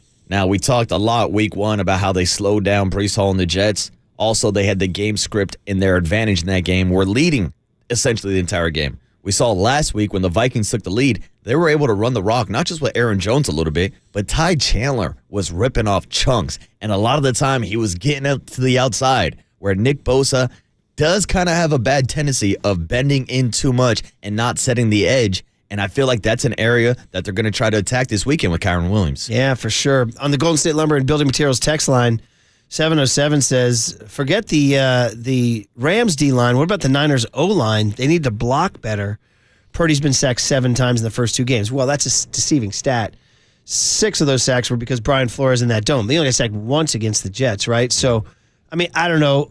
Trent Williams flat out did not have a great game. He did not. He allowed, 4 pressures, and I think you credit a couple of the sacks.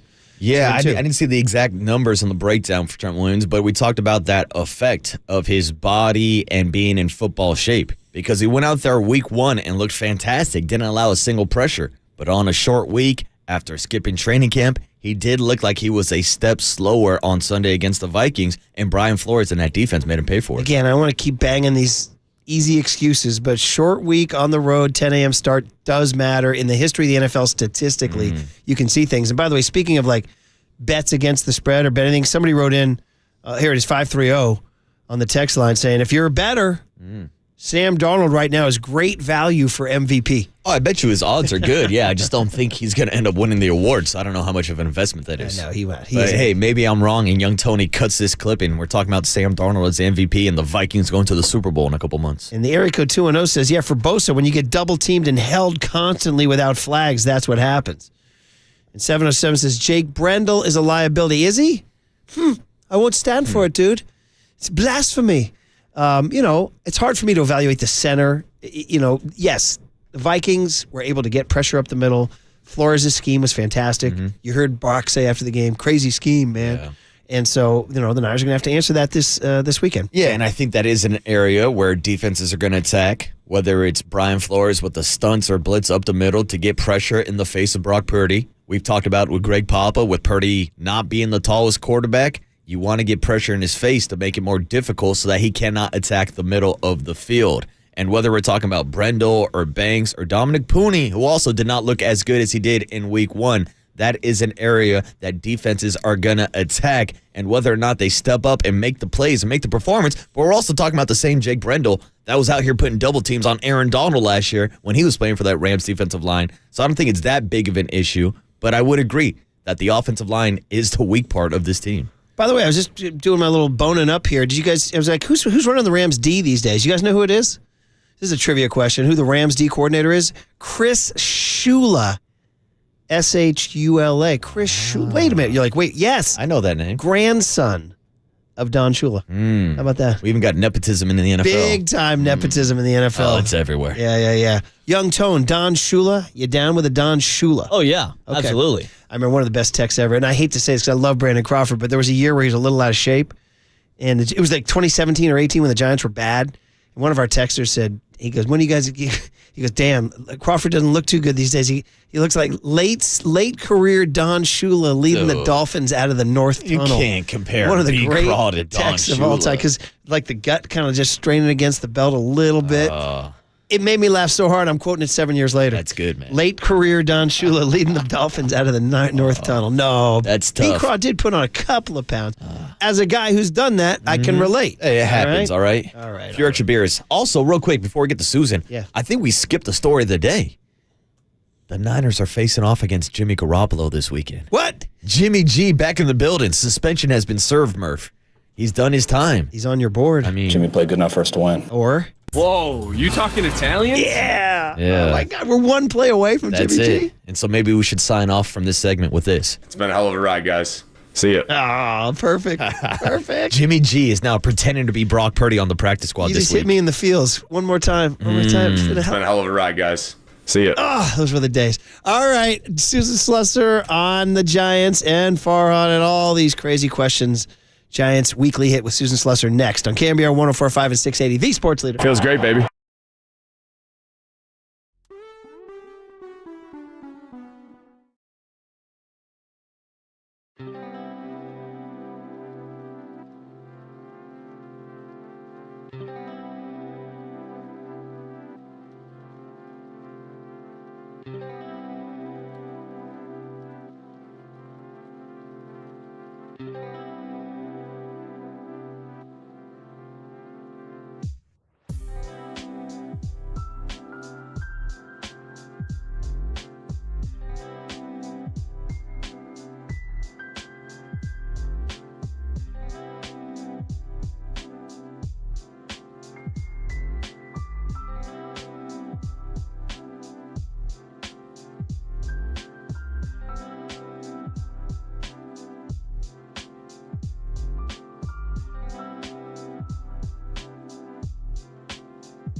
Quite simply, Susan Slusser knows baseball. That's why she's the Chronicle's senior MLB beat reporter. And that's why she joins Murph and Marcus on KNBR. Now.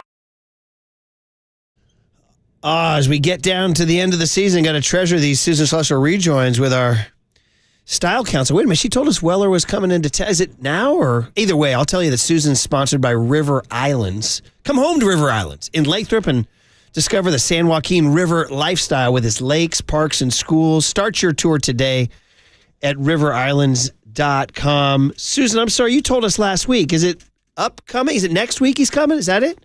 It's Sunday and Monday, guys. Okay, all right. You haven't started sleeping outside the theater yet?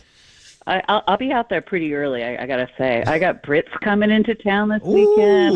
Yeah. They're coming in all the way from the UK? Oh, yeah. Oh, yeah, man. loads. Awesome. Loads of them. I love it. Well, show them a good time. Show them the best face of our fair city, Susan. That's the plan, okay, for good. sure. Good. We want them spreading the goodwill back internationally. So you would have loved it. Are you in your UK? You don't do Scotland much, do you? I do, yeah. Okay, I was in Scotland for 3 nights for a wedding. last week, 2 weeks ago. How about that? Where were you guys? The darling little town of Peebles? I don't know people. Oh, it's got Slusser written all over it. Yeah, it's a cute little town nestled in the hills with a castle. It was a 13th century castle the wedding was in. Sign me up. All right, enough of that nonsense. All right, I almost like hesitate to even ask because I think we all almost have Farhan fatigue at this point.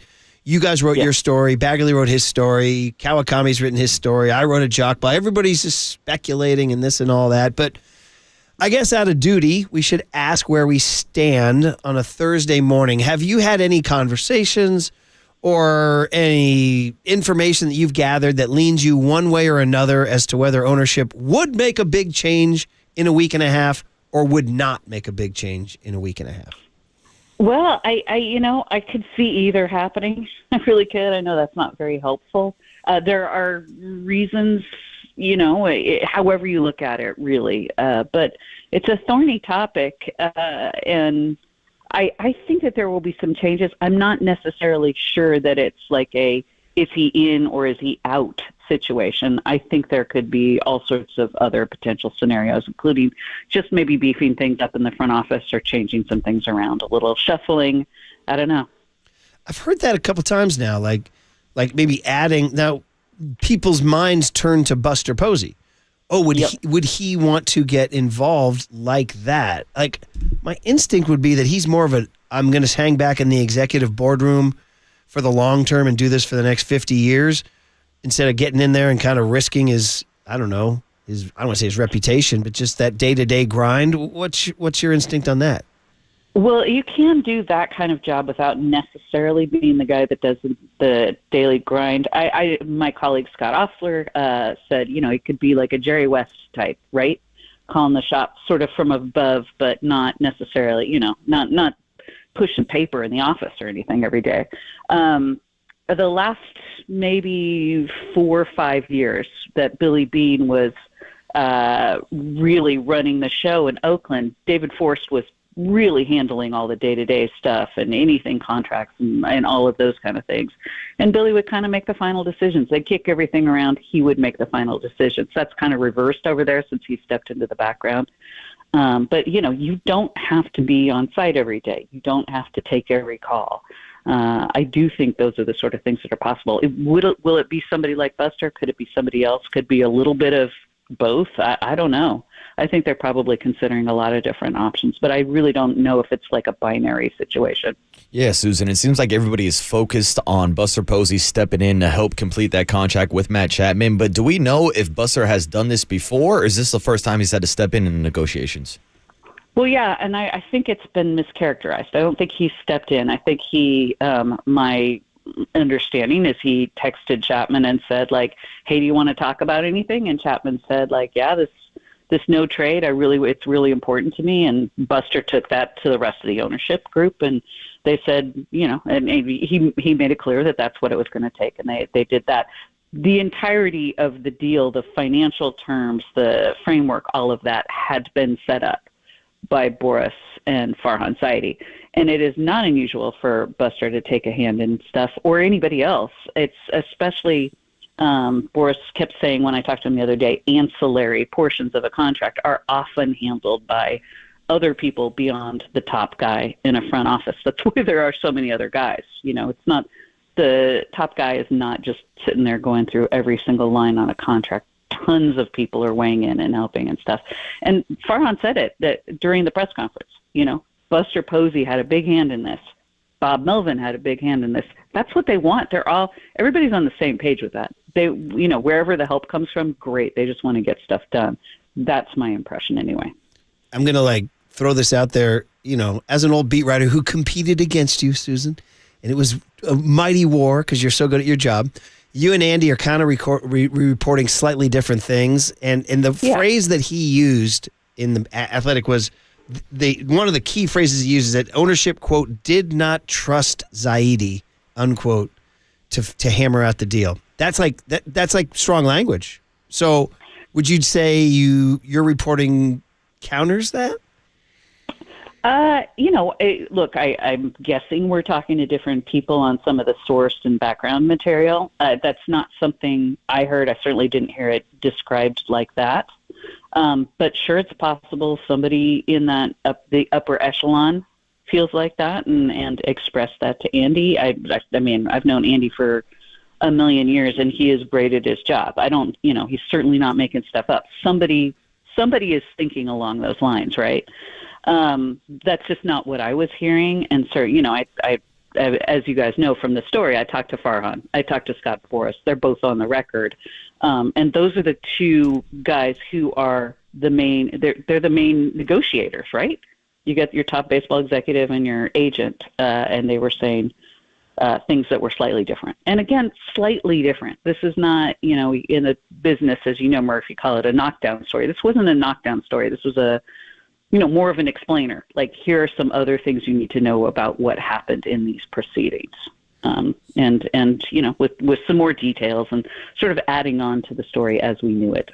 All fair and good, and you guys are awesome. You guys are two of the best in the business, and we're lucky to have you guys. The fact that Andy might have talked to somebody who did express that, does that raise a red flag? That might not have been your source, it might have been, but that like somebody in the building is saying that is bad news for Farhan? Could be. It depends on who it is, you know? Yeah. And it depends on if there's more than one thinking that. Right. But there's often, there's always dissent in a clubhouse, in a front office. There's always, somebody who's not happy about something. Every workplace. I mean, this isn't news to anybody. You can come to KNBR. They'd have some thoughts on your boy here. So there you go. And I'm not trying to be dismissive of Andy's story in any way. Oh, I understand. Yeah. If this is coming from way up top, yeah, that's significant. And Andy knows the difference between somebody who's important and somebody who's not important, or maybe a little bit of a lesser role. So yeah, I would definitely say that there must be some concern, I would think, in people's minds that there's somebody significant who's saying things like that. Yeah, I think everything you're saying is on point, fair from both perspectives. It's an interesting, nebulous situation, and like you said, almost everything's on the table. My instinct after all these years and this gray in my hair is that there's a lot of noise and static, and that's not a great thing for Farhan Zaidi, who, by the way, we should say, is hospitalized twice. And listen, as I get older, there's one thing I learned: health is paramount in life. Health is everything. So whatever he's dealing with, we wish him well, because that's scary. I mean, he's too young to be in the hospital. I hope it was a treatable, I don't want to say minor situation, but I want to get that out there. Like, that's a backstory here. That health is paramount, and we wish him well in that situation. But I guess getting back to the gnarliness of the situation, the noise and the static can't be good for his overall well-being. Well, yeah, I mean, that's 100%. I mean, it's not, nobody wants to go through a bunch of job scrutiny and, being in the spotlight for not necessarily the most positive reasons, and deal with a major health situation, right? And a massive negotiation. I mean, John and I reported that, but it had been, everybody knew Farhan had not been around and why. Also, I do, any idea, I think, that the board was impatient with the proceedings. It was actually very quick, and everyone knew that Farhan was dealing with these health issues. So I think that idea that there was some impatience, I think that would probably be mischaracterized, because this was a pretty major health situation. And yeah, that's much more important than anything else. And I think everybody should keep that in mind a little bit. Susan, one of my favorite quotes from your recent story was about how, according to sources, the team's ownership sometimes has been puzzled with how players are constantly shuffled on and off the roster. It feels like we're watching that unfold right in front of us again with Luis Matos and Marco Luciano. So would you care to expand on that?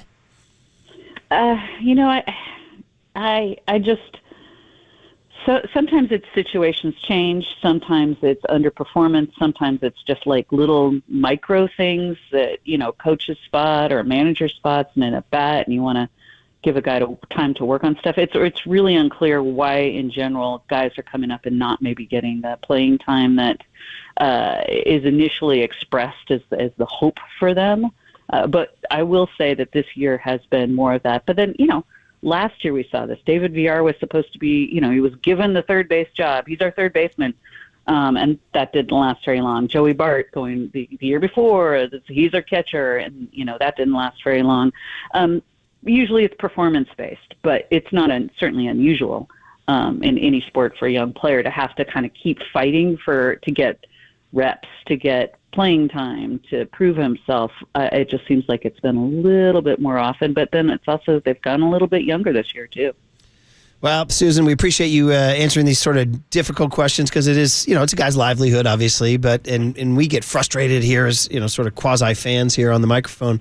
But you guys are doing the hard work reporting, and we appreciate you telling the truth as the good reporters do. So, all right. So you're not going to KC or Arizona, are you? No? You're staying home. You're getting ready for Weller. I'm actually going on I've got 5 concerts next week, Murph. And then I'm going to Seattle for the Oakland A's final series as the Oakland A's before they become just the A's I know we're up against it here, but we have you next Thursday. That will be the day of the final A's home game. Maybe we'll save your thoughts for that. Because, Susan, you're one of the longest. I mean, reading when Mickey Morabito and the crowd, I'm getting, this is crazy. I don't want Mickey out of the Bay Area. I don't want Zagaris not shooting A's games. You know what I mean? It's so we're going to have to get your thoughts. So cue up your Oakland Coliseum thoughts for next Thursday, all right? All right. As long as somebody has some tissues nearby so I can wipe my weeping eyes. I know. It was a gigantic chunk of your life. So it's to be understood. All right. Well, bone up for the big concert. Welcome the Brits and have a great time. We'll talk to you next week. Fantastic. Thanks, guys. There she is. Susan Slusser. Good answers. Good conversation. And that thing she said, in fairness, in that Andy Bagley article where it said ownership, I have the exact phrase written down here, was did not trust Zaidi to finish the deal. She's like, I didn't get that from my source, but if Andy got that from his, it depends who told him that. If it's somebody in a position of power, no bueno. Yeah, that's not a good sign for Farhan. Anyway, there you go. We're all over it. We'll see, man. We'll see what happens in the next 10 days as the Giants in the Farhan drama plays out. All right, big hit. We got to go Niners, right? Get us ready for Krueger at 8:15. No Aaron Donald, no CMC, no Deebo Samuel. All the intrigue going into this game, trying to bounce back from the Minnesota loss. Let's listen to what the 49ers had to say and get you ready for the Niners and the Rams. And, of course, we want to thank Susan. She's sponsored by Bigelow Tea. Grab a mug and tea proudly. And, by the way, speaking of football, Steve Young today, 4:50. Hey. Don't miss it. What's up, Steve? On KNBR 104.5 and 680, the Sports Leader.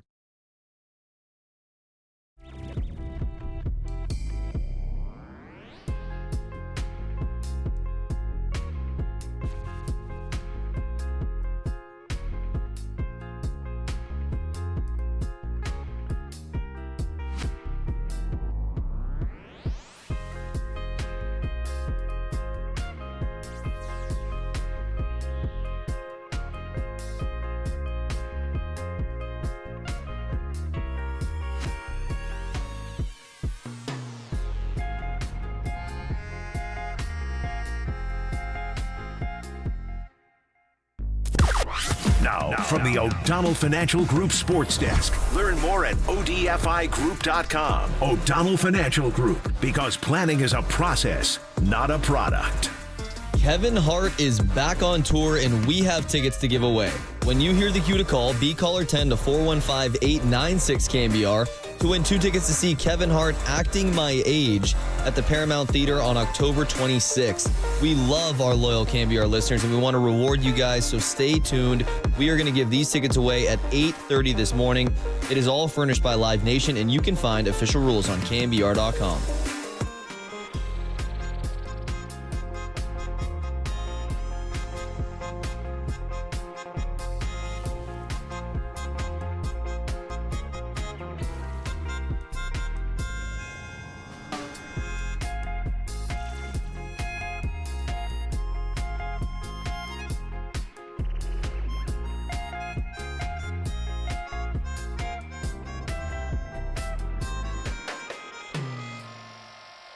Hey, what's up, everybody? Happy Thursday.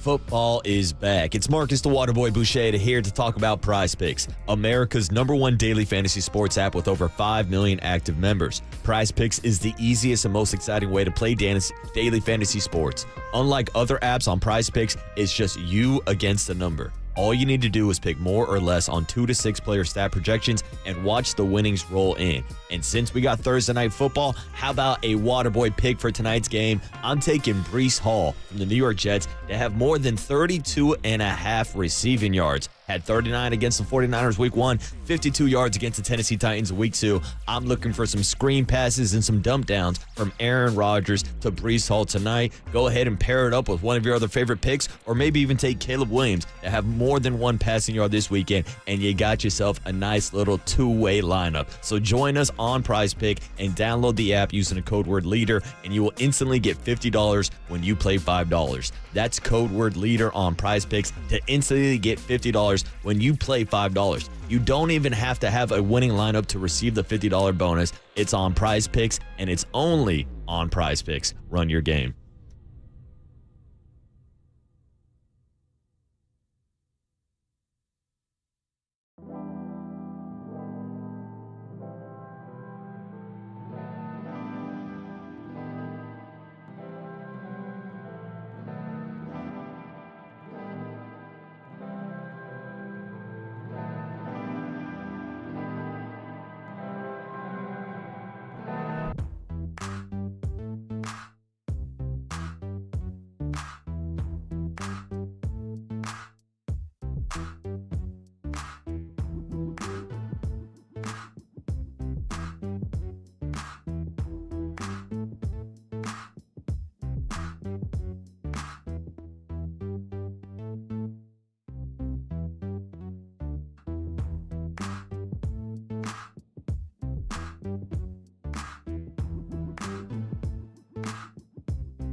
This is the Big Hit.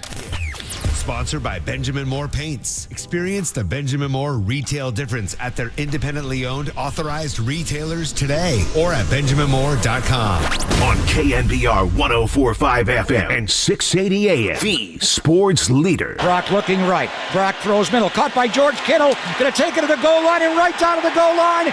He's in. Touchdown! San Francisco! Second and 4 Niners there. They're inside the Toyota red zone. They got to score a touchdown here down 20-7. Toss to Mason coming right. Cut back, run 5. Touchdown!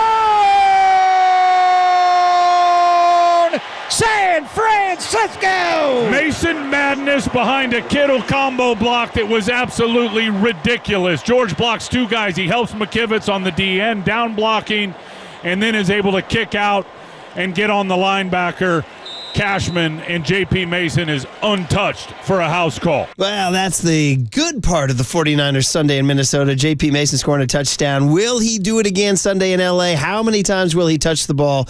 And how will the Niners react to not having Christian McCaffrey and Deebo Samuel Sunday in L.A.? It's our big hit. It's Thursday, baby. We got to start sniffing football, buddy. Well, Murph, it's a Thursday. We've got Thursday Night Football tonight. We usually call Thursday Baby Fridays, but it's literally your Friday because you're off tomorrow. I am off tomorrow, and I see people heckling me for taking time. Hey, I saved all my vacation for these little bunches. But you got to take it, baby. I earned it. I'm taking it. If you don't use it, you lose it. Exactly. You didn't for like 2 years. Yeah. And now you got like weeks and weeks on end. So you'll be happy to know if you're a ardent fan and don't want me leaving. After this, I think I only got 1 week left, and we'll save it for Christmas. Yeah, we'll go Christmas full bore into football season, which is Sunday at 1:25. And by the way, flying back from KC on an early bird so that I can be back for the game. So I'll be nestled on the couch, ready to go with my popcorn and my whatever beer I'll be drinking on Sunday, Marcus. Unlike you guys drinking the free beer at Dreamforce, Pink, Kygo, and Imagine Dragons. These guys continue. I don't want to digress too much on the big hit, but if you're following the best story of 2024, where Marcus and young Tony answered an email from a media mixer atop the Salesforce Tower about a month ago, they went, made friends, got invited to Dreamforce or Dreamfest, or what are we calling it? I think it's both, yeah. Now, you guys are going into day 3. You've hit Moscone Center. You've hit what was the day one? Was the well, we started off at the Salesforce Tower. Yeah, Zed at Moscone. Zed also had the free beer going, right? Yeah. And then yesterday, McConaughey. Bro. You guys, wait, you told me Jane Goodall was there? Yeah, Jane Goodall was on stage. Goodall? Yeah. 90 years young? Did she have a young tone? There's no way you knew who Jane Goodall was, did you? I've definitely heard the name. Okay. She's like the monkey. By the way, shout out. I can Bonnie Jill's list. That's right. We had our 3 biggest inspirations. Yeah. Jane Goodall was one Jane of her on the inspirations. List. She was inspirational. But wait, can I say Jane Goodall, friend of the program? Yeah. I mean, she almost stole the show, sharing the stage with Matthew McConaughey. Was she talking about how monkeys related to AI? Oh, yeah. And she talked about like the evolution of monkeys and the evolution of AI and the dangers of AI. Breaking off science like only Jane Goodall can? It was fantastic, bro. It was unreal. You guys are getting some learning in, huh? Do you guys think you're going to make a career shift to the world of AI? I think AI's taken over, Murph, and you're now talking to the only radio robot AI host in the country. Are we the last, like, can AI do everything? Can they, be... is this Terminator? Is that what we're talking about? Oh, essentially, it's Westworld. The robots are going to take over and start killing us off, Murph. What are we going to do with our time? We're going to be alive. You know what, young Tone? Play some golf. Murph, right? I can't guarantee that AI won't take any of our jobs this weekend. I can't guarantee that anybody in the world will be alive Sunday, so I can't guarantee who will be on our roster on Sunday. So that goes for all of us. That goes for the robots. So I was like, you guys are done, huh? And then you guys go, no. Today we got you go. I got Cuban at 11:30. Mark Cuban. Yeah, Mark Cuban, John Mulaney. Day 3 of Dreamfest going on today. John Mulaney, the comedy of a John Mulaney. Yeah, we got a comedy hour today. Incredible story. And then just one last detail, and then back to the Niners here. You get to Oracle Park for Kygo, Pink and Imagine Dragons. Kygo's the surprise opener, and you go in. You're like, well, I need some food and drink. I got to nourish myself. And what'd you see again? And I walk up to the counter of Doggy Diner, and it's just covered with already pre-poured beers. What? And so I go up to grab one. Wait, the Doggy Diner? The Doggy Diner, that's bro. That's a big tabletop. Mm-hmm. Yeah. Beers everywhere. And I walk up to the lady serving the beers, and I ask very politely, can I take 2? And she says, of course you can.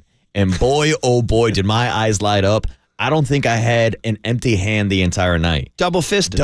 Murph, they had beers and bars on the field at Oracle Park. This is why you chose the wrong career. This is why you chose I don't know. Yeah. Sounds like we chose the right career, Murph. Because now we are LIVIN living. And Young Tone, real quick, your review was this you're 25 years old. You cannot believe your good fortune. Huh? Dude, unbelievable. We're in center field watching Kygo, Imagine Dragons, Pink flying around, free beers on the field. How many times did this guy say sick? Because we were in the suite with the Chilton Auto. He's like, this is sick. Dude, we had kind of a running bit. We did it on Tuesday. We did it again last night. We just kept on looking over at each other, cheersing each other and saying, Not bad for a Wednesday night. Oh, not bad for a Wednesday night. You know what? It's my favorite story of 2024, and it's not done yet. You're listening to KNBR AM and KNBR FM San Francisco, the sports leader, a Cumulus media station. So here's my pivot. Can the Niners have as good a Sunday as you guys have had at Dreamfest this week? So the situation is no CMC, no Deebo Samuel. So if you're looking for a hot take,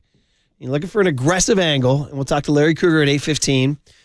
Is this a game where Brock Purdy has to prove he can carry the load? Okay, I mean, it's going to be out there.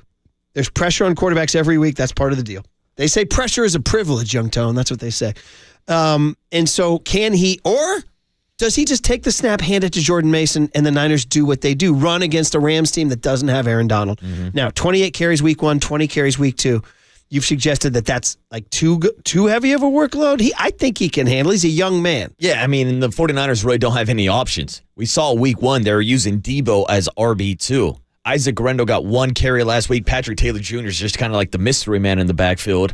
They don't really have too many options to run the rock. Maybe Juice carries the rock a couple of times, but we were looking at his rushing numbers. Kyle doesn't hand the ball off to him too often, and you're looking at the total amount of carries so far of a Jordan Mason, who is tied for the league in rushes. He has more carries through 2 games than he did his rookie season or he did last year in total, Murph. So I'm just wondering how long this pace can continue when people are asking him to run the rock even more. People were complaining about him only having 20 carries last week. This is a lot of workload to put on the shoulders of a Jordan Mason. I think he can do it. I do. He's young. I mean, the whole thing with McCaffrey is he's now 28 or whatever, and he's been doing this for a long time, and he led the NFL in touches last year with over 3,000. So I think he can do it. I think he's this is why you have a young, strong buck. And speaking of the backups, you mentioned Guerrero. That's like the one carry that lives in infamy. Eric Brands wrote a whole story on the Chronicle. Mayoko talked to us about it yesterday. I'm like, poor guy, one tote. And we're yelling at the guy because he ran into a wall of blockers. So they actually asked Shanahan about it because you would think, go play the rookie. Fresh legs, speed. He might have who knows? He might break one off on Sunday. So with that 4.340 time, running behind Trent Williams, just gets to open field. And lets the zone blocking work. A little bit too much speed to the hole. They actually asked Shanahan about the carry heard around the world here. I mean, I think it's common in all systems. I mean, JP had one like that in the game too. You know, with the remote in our hands, we all slow it down and see that, and but I don't think there was a big one there. If he would have kept pressing, I think he would have got 1 to 3 yards and tackled and cut back a little early, so he got 3 guys who hit him for -1 yard. But there's a very fine line in that. It wasn't like that was going to be a big play or anything. The nose had us a little bit. The backers fell back with them not pressing it, but I was hoping for 1 yard on the look. We lost one, so. Right, the 1 yard carry. So listen, I would like to see this guy get some work this weekend. This is why you drafted him in the 4th round now. And I believe traded up to get him, right? Yeah. Yeah, so. I mean, this is an investment, yeah. It's Guerrero time, baby. Shout out to Guerrero Street in the Mission. We're going to change it to Guerrero Street. I like that. that. All right. And Murph, we know how important it is for Kyle Shanahan to establish the run, and especially how important it is for Brock Purdy to be in situations where it's not 3rd and long. Because Jordan Mason has done a great job replacing Christian McCaffrey in the run game. But there's no replacing Christian McCaffrey as a receiver out of the backfield. And we focused a lot on it through the first 2 weeks. They have struggled on 3rd down. Not just last weekend against the Vikings where they went 2 for 10, but also they were not great on 3rd down against the New York Jets. To me, that's where Christian McCaffrey makes his money because of that matchup advantage that he gets lining up with linebackers out of the backfield. I don't know how they're going to try to replace some of that production. Deebo is obviously not available. Kyle Juszczyk can run some routes out of the backfield, but still, nobody is Christian McCaffrey, and that's where they're really missing him is on those 3rd down situations. Jawan Jennings. Yeah, Jawan Jennings, who the mid-segment reads who are hurting a little bit, picked up Jawan Jennings this week. I'm playing him. I'd like to see him. He could score a touchdown this weekend. He could for sure. Absolutely. By the way, I misspoke. I said 3,000. I meant 300 touches for McCaffrey. I added a few thousand. Yeah, just a couple. A listener called me out correct. Sometimes we say things. 339 touches, not 3,390 touches. That would be a lot of touches. Wow. But there's a stat in here that he led the NFL with 339 touches. And in his career, McCaffrey ranks 5th among active players with 1,806 touches. Great stat from Eric Branch. This is a story he wrote about the Achilles tendonitis and how there's really no way out. Like, so whatever they're going to do this weekend, they're going to continue to do for the next several weeks. So people have asked, and I don't have the answer, Matt Breida, he's on the practice squad, right? I believe so. Could he get called up? you would think that he would be an option, right? Especially when they do have an extra roster spot after putting Christian McCaffrey on the IR. It's interesting. I haven't heard much about that, but that would make a ton of sense. Yeah, I think also Keyshawn Vaughn, who used to be on the Tampa Bay Buccaneers, is also on the practice squad. It would make too much sense. So Larry's down there option. every day. Krueger's down there every day. We'll have him in about 10 minutes. We'll ask him. Sometimes the roster machination stuff, I'll be honest with you guys, sometimes I get lost in that stuff. I do. I got a lot going on. I got a text line, I got a phone, I got a sponsor sheet. That's why I named my team the Mid-Segment Reads. There's too much going on. There's a lot going on out here. So anyway. This is why we need AI. You'll learn tomorrow when you're in this seat here, buddy. I know. I'm going to have AI just do the whole show You're going to have to do all these texts and these reads and all that and then still entertain Kerry Crowley. Can't wait, Murph. Can't wait. Say, dance for me, Kerry. Dance for me. Anyway, so Shanahan about Brock Purdy and the narrative. Can he carry the load against the Rams without CMC and Debo? And will this be a referendum on him as a human being here? Yeah. We never asked Brock to really do too much. We asked him to do the play that's called. If nothing's there, what are your options after that? You scramble, you throw things away. Sometimes you take a sack. Things you always try to do is not turn it over, but nothing really changes when you're missing guys. Game plan can sometimes change, but not what you ask the quarterback to do. Yeah, I mean, he said the key thing there, not turn it over. The two turnovers in Minnesota were gigantic. And it's funny, I've been reading people, film study, as the week goes on, more and more people watch film and they write stuff. And some people have suggested Shanahan, Purdy has gotten away from the check down. And that could be that function of what you're talking about, McCaffrey. Well, dude, you got to throw it to Mason. Yeah. Although Mason's been staying into pass block a fair amount and pass blocking well, too. George Kittle is going to be a guy you're going to look at this weekend. Saubert, Eric Saubert, just throwing it out there, buddy. He's kind of flashing a little bit on film. I think, when I see the stat that he got more targets last game than Charlie Warner got all last year. I'm going to double check on that stat. Something like that. Yeah, I'll get it for you. He's been a factor in the run game for sure, but that's the crazy thing when you sit here and see all the national takes saying Brock Purdy's got to go out there and do it by himself. Well, he still has George Kittle. He still has Brandon Ayuk, right? Dude, we haven't even talked to Ayuk. And when you're talking about a guy that's putting himself in the top tier of wide receivers, there are teams that would be dying to have a wide receiver like Brandon Ayuk as their wide receiver one. So we're still talking about him having weapons, and that's why they should still be able to go out there and beat the Rams this weekend. I mean, exactly what you just said right there about Ayuk. Dude, I mean, this is a 30. I had this reaction on Sunday. There was just a play where, I don't know, I think it was an incomplete pass, and they showed him, and I had that visceral reaction. I was like, $30 million, huh? Come on, bro. I mean, I'm looking for a dominant, like a Justin Jefferson, I'm not saying he's Tyreek Hill, but, he wanted to get paid like a top 10 guy. He's getting paid like those guys. And he should... Dude, you got to have a big day Sunday. You got to perform like those guys. I mean, and Jerry Rice got doubled every play. Still caught 11 for 180 and 2 touchdowns every game, So let's look at Ayuk for sure. I mean, and we can sit here and talk about how him skipping training camp and the holdout/hold-in affected him in the first 2 weeks. But now his legs should be underneath him. He should be back closer to football shape. 2 games is more than he would have been playing in the preseason. So now he's got that ability, was getting open a little bit more this past week against the Vikings. Did say in the locker room yesterday that he was more excited to watch this week's game film than week 1 against the New York Jets. So it's go time for BA. It is go time. As simple as that. By the way, Saubert, the guy I was talking about, here's per Matt Barrows of The Athletic. Snap count went from 19 in week 1 to 26 in Minnesota. He said partially because Kittle had to go get an IV. Yeah. But here's the catch. He caught 2 balls for 26 yards. He's been targeted 3 times so far this season, the same number of targets Charlie Warner had all last year. Wow. All right. Good stat. Saubert, pick him up in your fantasy leagues. I don't think so. So anyway, more Shanahan about, the challenge this weekend does he have fewer plays in his playbook here? Cut O for Oscar. There you go. Yeah, I'd say, we saw the same amount of plays, just somewhat different styles of plays, different people in different spots. You eliminate some special things that you would only do for those guys, but the number doesn't change. Just there's things those guys do very well, nothing the other guys can't do. But there's kind of different percentages on how much you call them and things like that. Okay. Well, listen, he owns McVay. The only loss down there at SoFi was the NFC Championship. By the way, that hurts to say. Yeah, that's a pretty important game. Freaking hurts to say. The vivid seat stat Nick Wagner of ESPN had 62% of the tickets have been sold to what the computer says will be 49ers fans. So it's another SoFi takeover, Murph. I mean, the bookies are luring you in with a 7-point spread. I know, dude. That's a lot of points. You always remember that the bookies know there's a ton of 49ers fans in the country, so they always add points because they know Niners fans bet with their heart. Yeah. So always factor that into a Niners spread, that they're luring your money in. I mean, that's the tough thing because, as I said earlier, I think the 49ers win this game. If I had to pick a side, I might still take the 49ers, even minus the Cover? 7, to cover and win by double digits. So I mean, they're just that much better. I know last week everybody's overreacting about the loss, but the Rams, we know about no Cooper Kupp. We know about no Puka Nacua.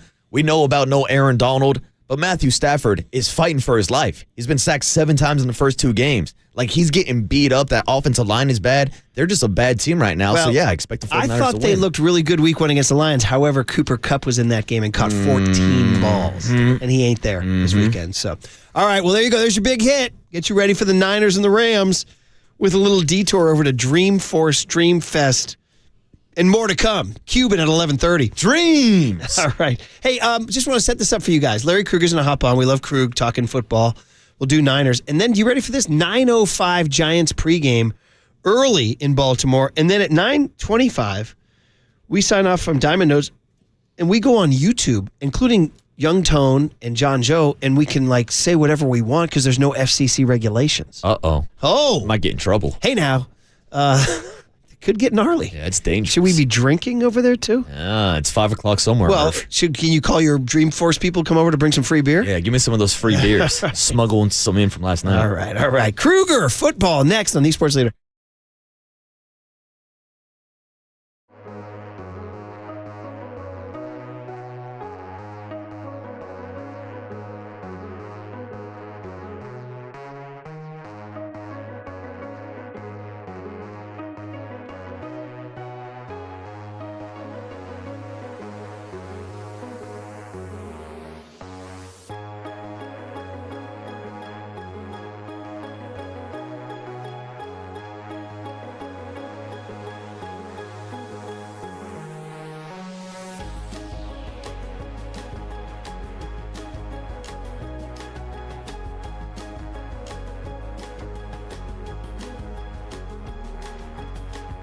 Good old River Islands. Love it out there in Lathrop, Northern California's fastest growing master plan community. Why not?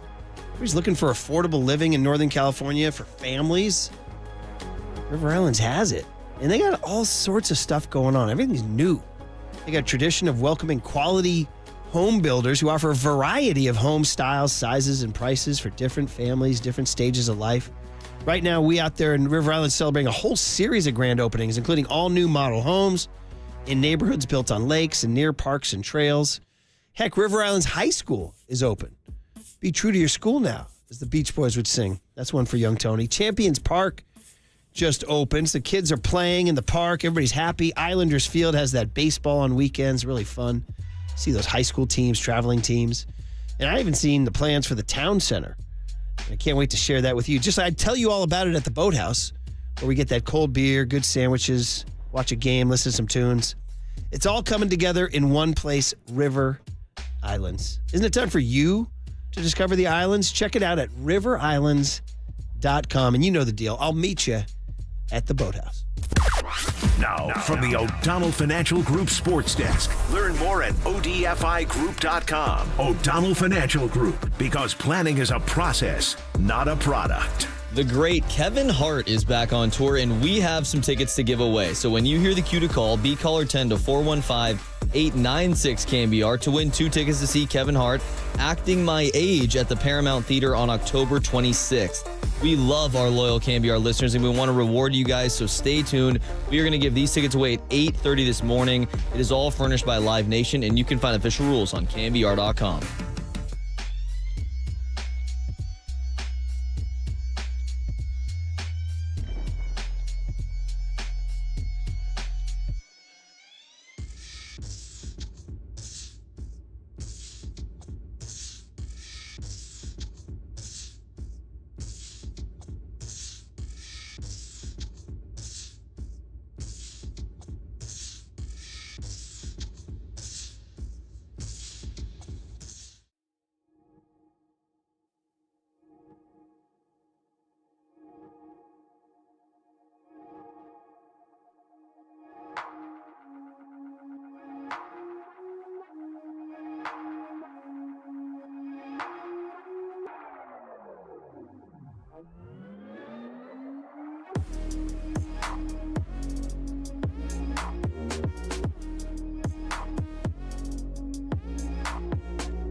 And now, time for the Protect Your Assets with David Hollander Business and Technology Report.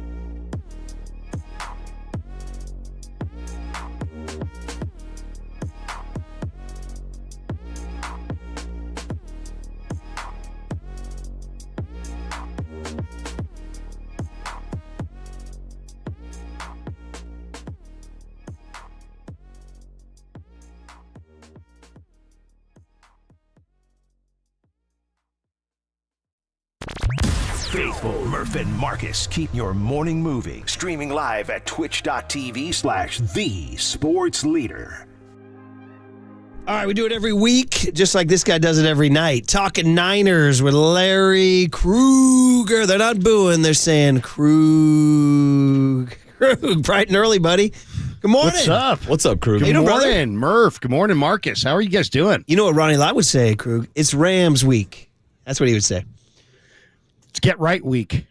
It's get right week if you look at the Rams.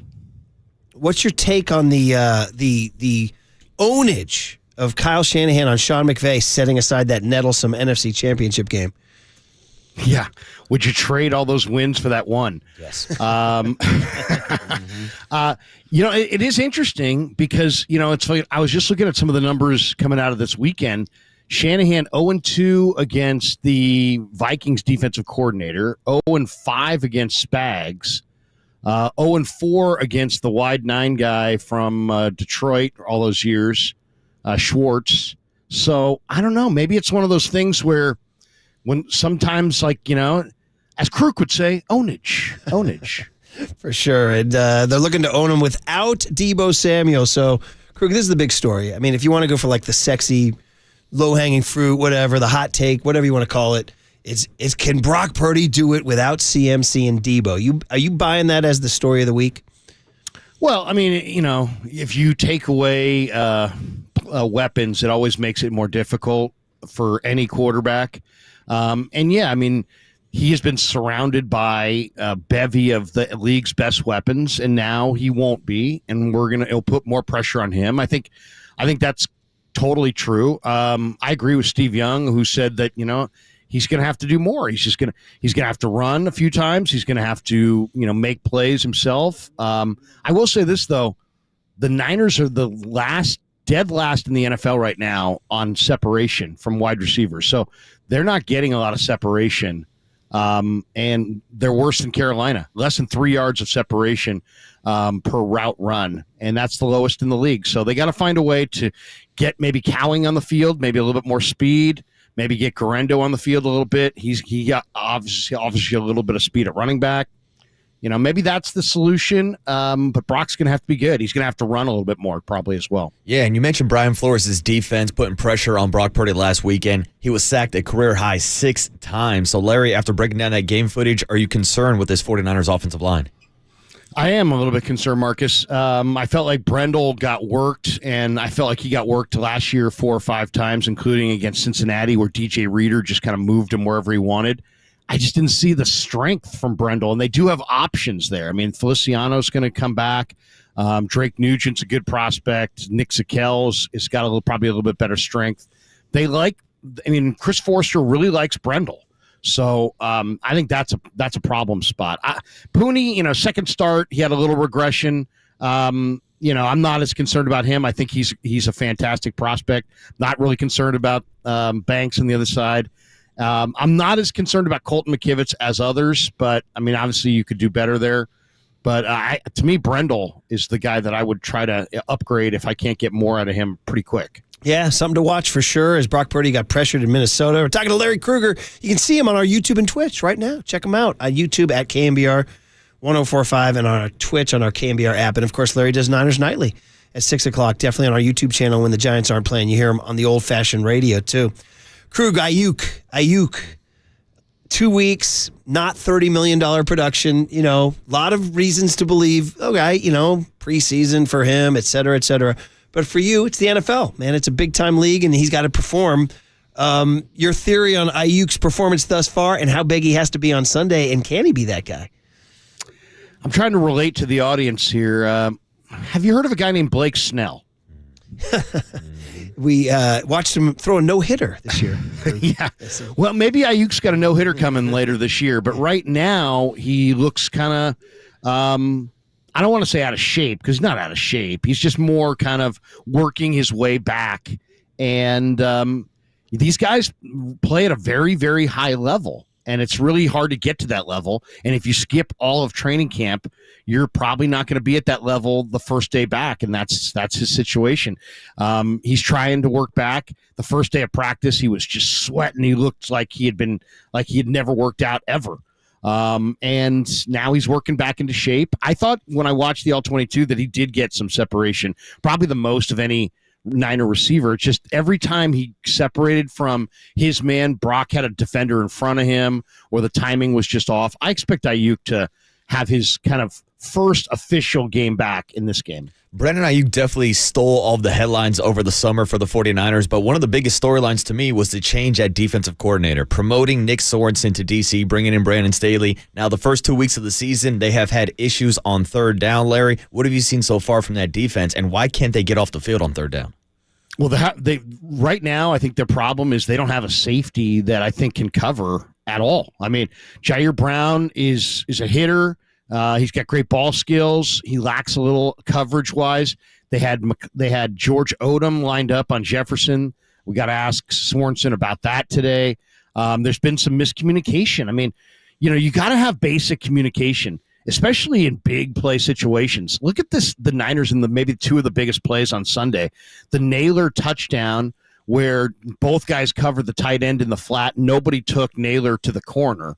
That was a communication bust. And then the first third down on the Vikings' final drive, it was 3rd and 7, and they went with a bunch up top, and the Niners had Renardo, Demo, and Ward up there. So you got your 3 best corners on that side of the field, but they couldn't communicate and get it right, and Renardo wound up getting 5 yards, 7 yards off the ball, and they allowed an 11-yard completion on 3rd and 7 to move the chains. That, I thought, was the biggest play of the game.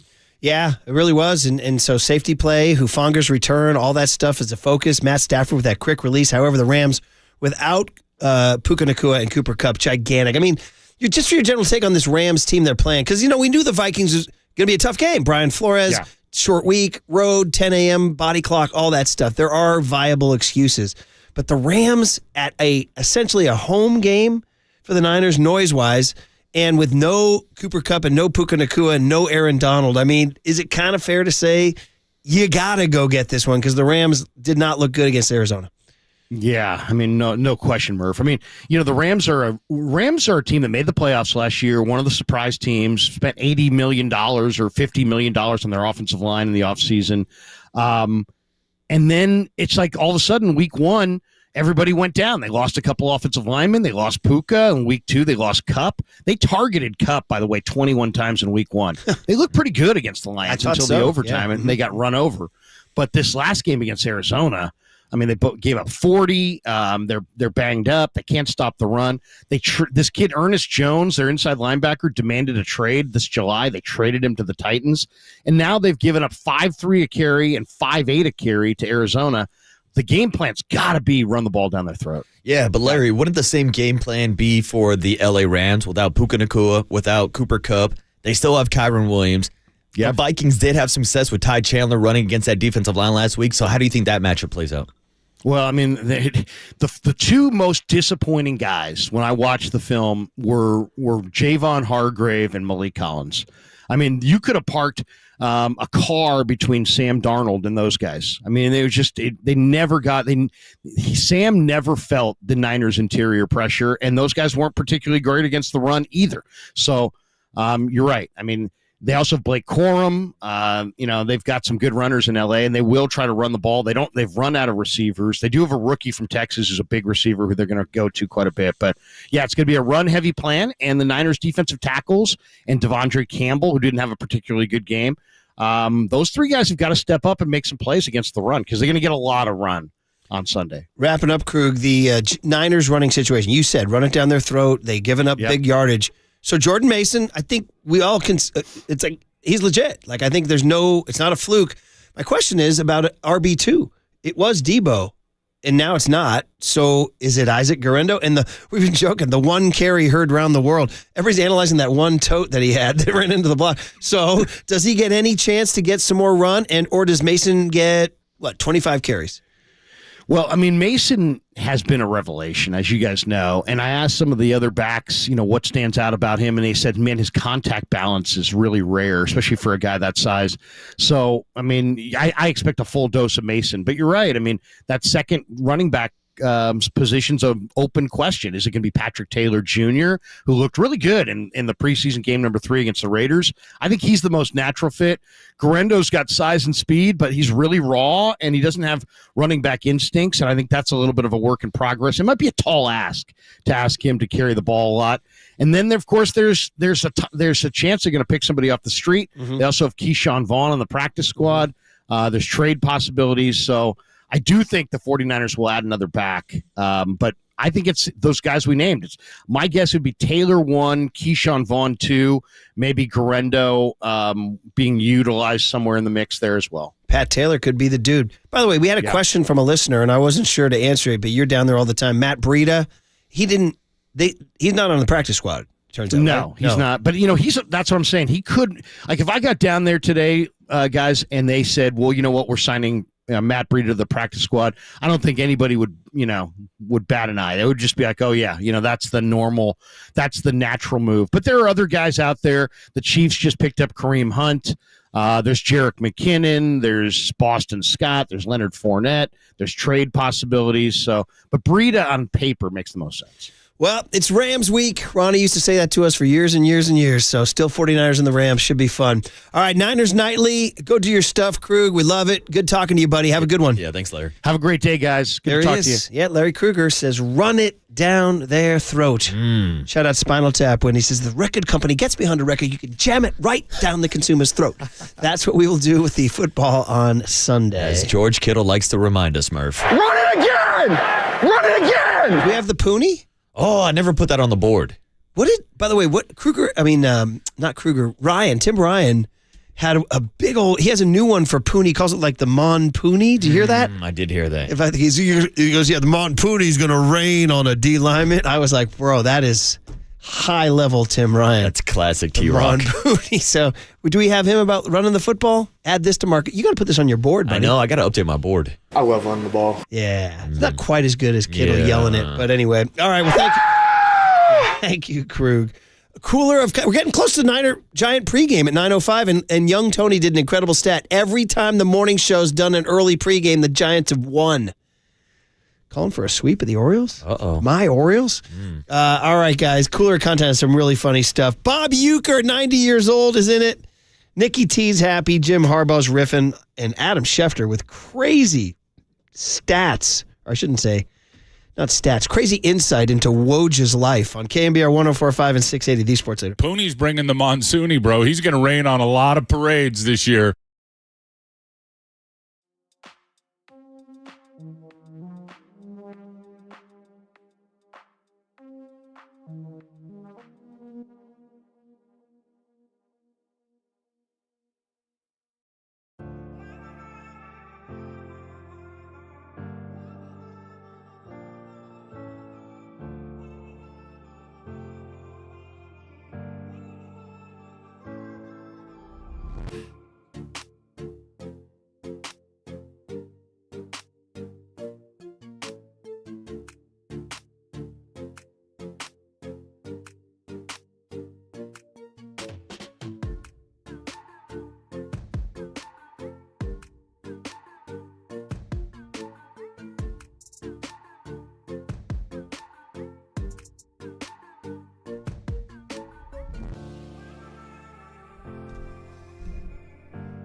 Hey, what's up, everybody? Marcus Boucher here with the same question I've been asking you every single day. Have you been searching for the secret to losing weight and getting healthy the natural way with no drugs or injections? Well, the team at the Abundant Life Weight Loss Program has the secret to losing up to 1 pound of fat every day. Their weight loss program makes it easy to lose weight and get healthy naturally and safely. And I've been on this program for over a month. I dropped 20 pounds this summer. And even though last night I was double fisting beers at Dreamforce, my doc said, hey, it's all right to have a cheat day every once in a while. And as Brian Murphy tells us every Friday, Give me a beer, because you know why? Because it's cheat day, cuz. it's cheat day, cuz, and I'm back on the plan today. And I was drinking some Michelob Ultras, free plug for them last night also. So if you want to join me, enjoy cheat day, but also lose some weight, find out more about the Abundant Life Weight Program by scheduling your free private weight loss consultation by calling 925-594-7110. That's 925-594-7110, or you can visit them online at abundantlifeweightloss.com. That's abundantlifeweightloss.com.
All right, everyone, chill. This is the cooler. You're not sending me to the cooler of content. Sponsored by Mancini Sleep World. Sleep better, live better. Visit sleepworld.com. And by Marin Health. Marin Health Medical Center and Marin Health Medical Network world-class care. Closer than you think. On the Sports Leader. By the way, I'm still laughing. You had me laughing all break. Pootie's bringing the monsoony, bro. He's going to rain on a lot of parades. This guy, Tim Ryan, is a gift to us all. I appreciate the question. And oh wait, that was Tony's bringing the monsoony, bro. He's going to rain on a lot of parades this year. It's absolutely incredible. And that's worth, you know what? That kind of comedy you can get from the likes of Tim Ryan and Kevin Hart. 2 tickets to see Kevin Hart right now, October 26th at the Paramount in Oakland. That's cool. That's a great venue. 2 tickets to see Kevin Hart, October 26th at the Paramount in Oakland. Call John Joe Curley right now. Caller number 10. Say what's up, Curls. 415-896-KNBR. I'll say it again. 415-896-KNBR. Caller number 10 wins 2 tickets to Kevin Hart at the Paramount on October 26th. That prize is furnished by Live Nation.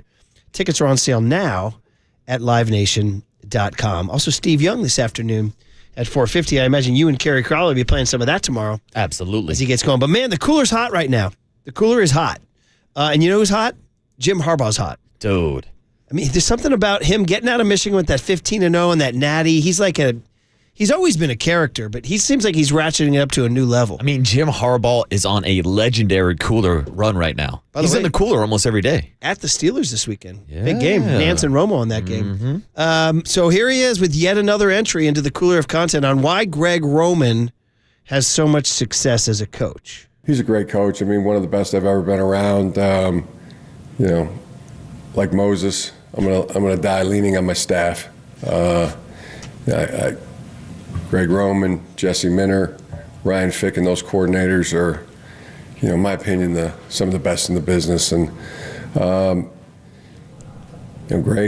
he's just one of the best offensive coordinators, play callers, in the game, and in my opinion, one of the best in the league's seen in a very long time. Okay, so like Moses, I'm gonna die leaning on my staff. So okay, first of all, 808 KNBR, Young Tone, Moses. You down with a Moses? Yeah, absolutely. Are you down with Moses? We're not talking about former NBA MVP Moses Malone. Yeah, we're talking Moses Moody. No, that's right. Another good one. Who? Okay, so he died leaning on his staff. So is that a little wordplay? Because So does he mean like a stick? Like, did Moses die leaning on a walking? You guys got to help me on this one. Well, I just know he's got the staff that he parted the Red Sea with, right? Right. Very good. Yes.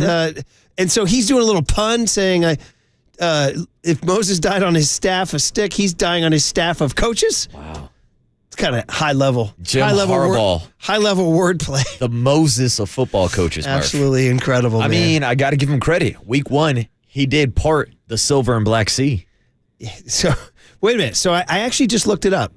So he actually has used this before at a kickoff luncheon January 1, 21-24. He said, like Moses, I'm going to die leaning on my staff. A website called biblicalhebrew.com. I had to check what Harbaugh was referencing. It talks about Moses' death. And it says, as far as I can tell, there is no mention of Moses dying on his staff. The best I could find is an attribution from Lou Holtz, who said it years ago. Moses died leaning on his staff, and I too will die leaning on my staff. So there you go. And then I guess Lou Holtz later corrected and said Peter died leaning on his staff. So you know what? It's better if you don't fact check these things. Yeah, come on, let him riff. Like Moses, I'm gonna die leaning on my staff. You know what? Let Harbaugh riff. Don't let the facts get in the way of a good story. I'm going to scratch the last 30 seconds. Yeah, dump that, Tony. Dump that. I'm joking. Now, I said Bob Uecker. Young Tone. Bob Uecker. Would you know Bob Uecker, dude? Yes. I actually went through like a YouTube rabbit hole going to Bob Uecker in the Johnny Carson show. Oh, well, he's just absolutely... Dave Fleming, in their last trip to Milwaukee, went on a long Uecker... So people know Bob Uecker, right? Legendary, played baseball, and then became one of the most beloved broadcasters of all time.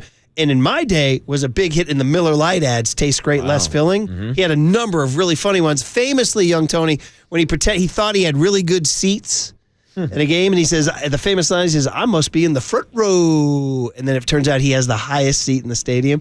So people call those the Uecker seats now when you have the bad seats, you know? And he always makes fun of himself, but he's 90. Wow. And 90. And I'll say this, back in my day, my generation knows him from the movie Major League. Right. Just a bit outside. Just a bit outside. I mean, legendary, right? So the Brewers clinched a playoff spot last night. That's a whole nother story because Craig Counsell left. They traded Corbin Burns. Yelich is out for the year. I mean, it's an incredible story. And right? Tony, what's going on with your brew crew, bro? Yeah. So Pat Murphy, shout out my guy Murph, takes her 65 years old. They give him the job. He wins. So they're spraying the champagne last night. And Bob Uecker, I hope you can hear this. It's a little muddy, but try to listen hard for after Murphy introduces Uecker. He's got his arms around him. They spray champagne.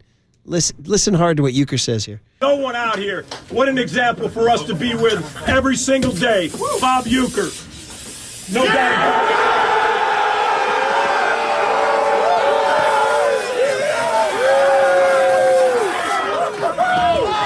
I peed my pants!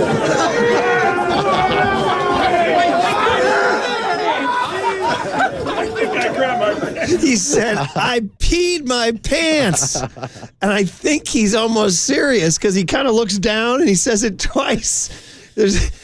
I peed my... Because they spray all this stuff and I think his body feels the cold beer and champaign. He's like your dog when you come home and they get all excited. They start pissing everywhere. Yes, there you go. I peed my pants!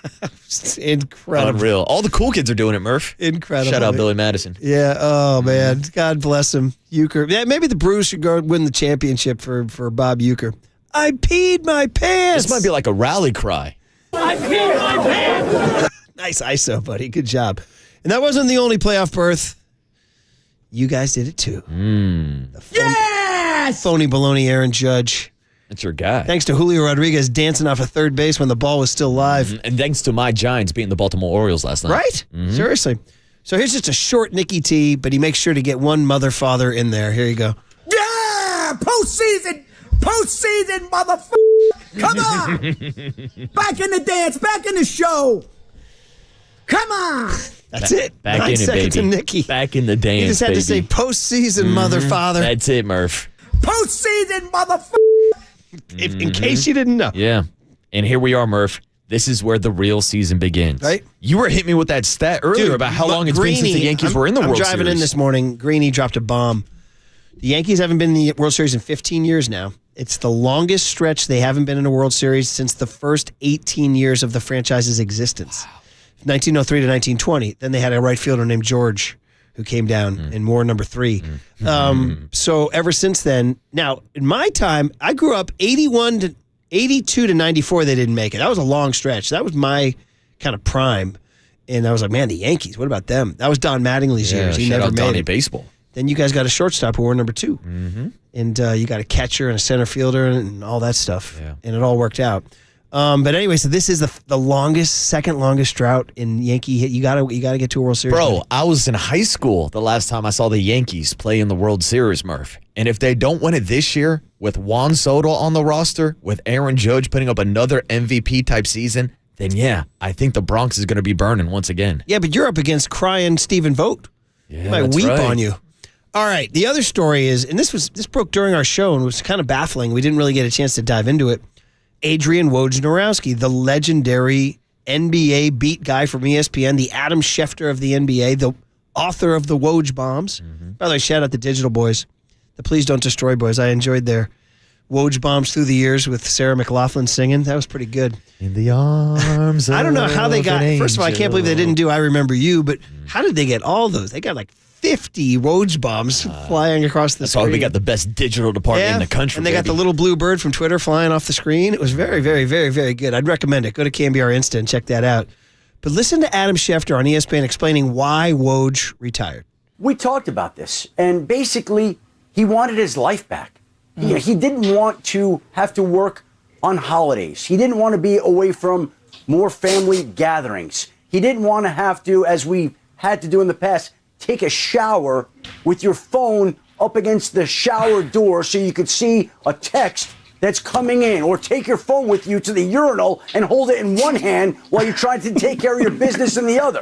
That's the life that we live. And that was a life that he chose not to do any longer because it takes over your life. You can't kind of do the job. You have to live the job. And he was done living the job. He wants to go live his life and work for his school and give back to younger athletes and help people beyond what he's done at the highest of high levels for however long he's done it. It's enough. He's had enough, and he gets to go out on his terms after he crushed it in free agency, after he crushed it during his career, and now he gets to do what he wants, which is exactly how it should be. Incredible Schefter. Some of the best Schefter you'll ever hear.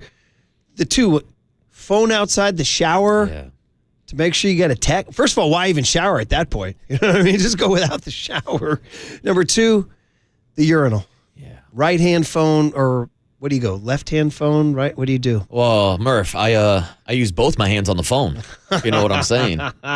You say this water's cold and deep? Water's cold in here, huh, bud? And then you say, and that's the joke. Yeah. You know what I mean? All right. Very, very good. I will say, though, it is some high level of dedication to have your phone outside of the shower. But I got to give some love to my guy, Greg Papa, who will take his iPad into the shower to watch game film. Do we know about this? Oh, yeah. I've talked to Papa about this before. He has watched game film in the shower. What about electrical circuit issues here? I don't ask questions. I just believe the word of Greg Papa. That's incredible. By the way, does that mean Schefter's going to hang it up pretty soon? Or does he like it still? It kind of sounded like he was describing like a nightmare situation for him. I mean, the guy has a great job, but he is on the clock 24/7. First of all, Woj, they said, is leaving 4 years at $7 million a year on the table, or 3 years at $7 million. She's leaving $21 million on the table. How about that? He's making $7 million. Must be nice to walk away from that. And it sounds like it's a very appealing job. Go be the basketball guy at your college. That's kind of cool. I kind of like that. I think Woj wins, guys. Although I heard two anecdotes that blew my mind. One, he only gets 3 hours of sleep. 3. You think we have it bad, Young Tone? They said 3 hours of sleep because of the stuff. 2, Bobby Marks told a story that they were driving once, and he got a text that some rando signed with the Bucks. And he said to Bobby Marks was in the passenger seat and he was driving. He said, "Can you grab the steering wheel while I brake this?"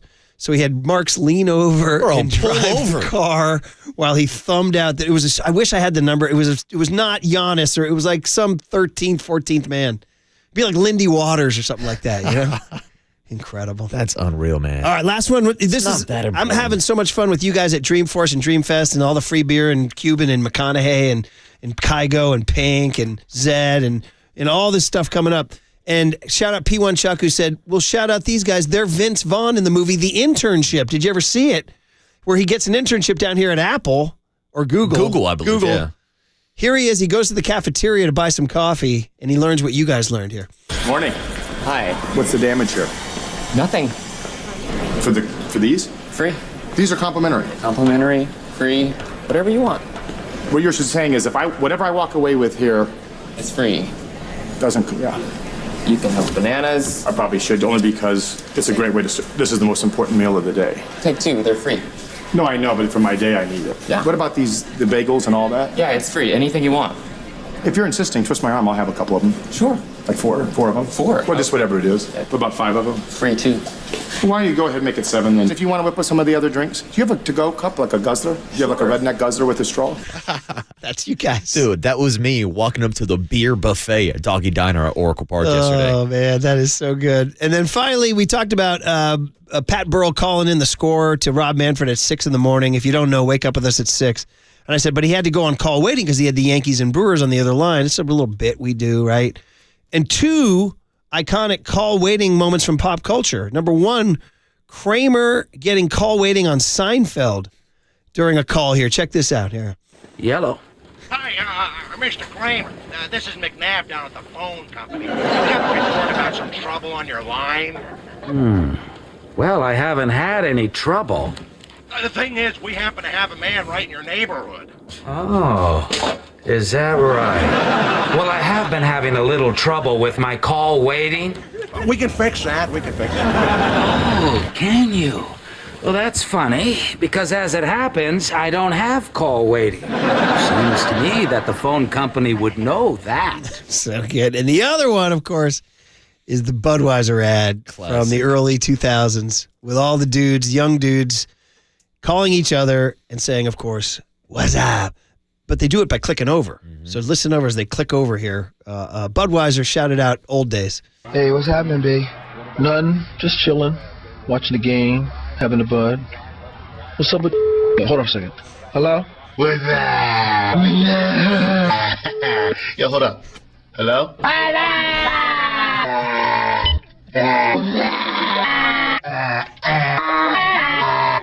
So what's up, B? Nothing. Watching the game, having a bud. Hey, man. Whoever, that's like whatever awards they give out for ads, the Oscars of the ads, that's the winner. I mean, that's one of the all-time commercials. I think they re-racked it and made it a couple of years ago during the Super Bowl. Yeah. And it also had like a big like parody moment in Scary Movie where they had the guy in the Scream mask calling all the people, "What's up?" Very good. Well, that's our call waiting reference of the day. All right, good cooler. Loved it. Enjoyed it. Giants pregame, 9:05 on KNBR 104.5 and 680, the Sports Leader.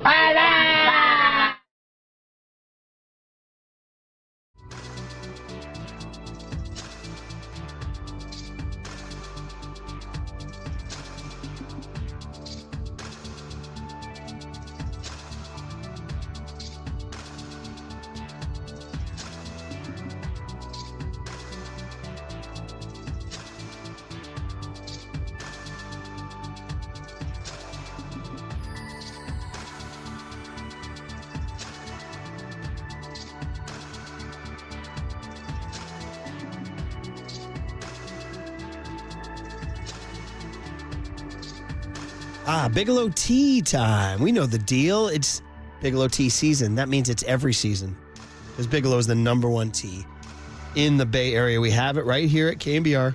Come on into the break room. Get yourself a soothing cup of English breakfast.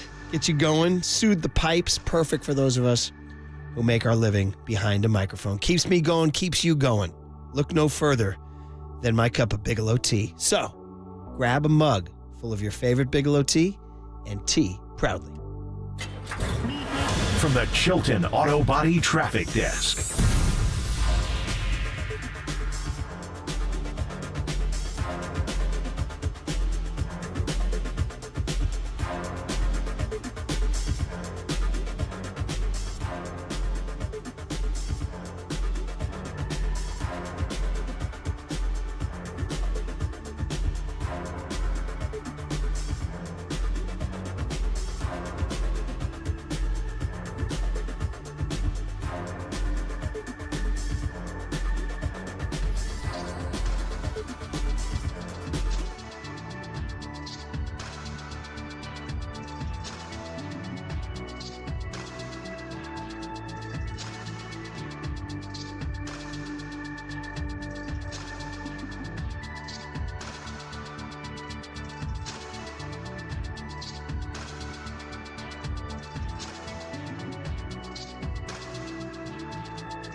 Murph and Marcus continue live from the KNBR Casino Matrix Progressive Jackpot Studios. Casino Matrix. Progressive jackpots are here. Where are you? Just drop in. Please play responsibly. 1-800-GAMBLER.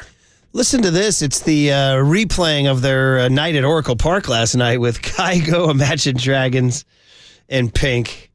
Too much fun. And tonight, Cuban and Mulaney today. And then who knows what adventures await after that, buddy. Got to put the ball in play, kid.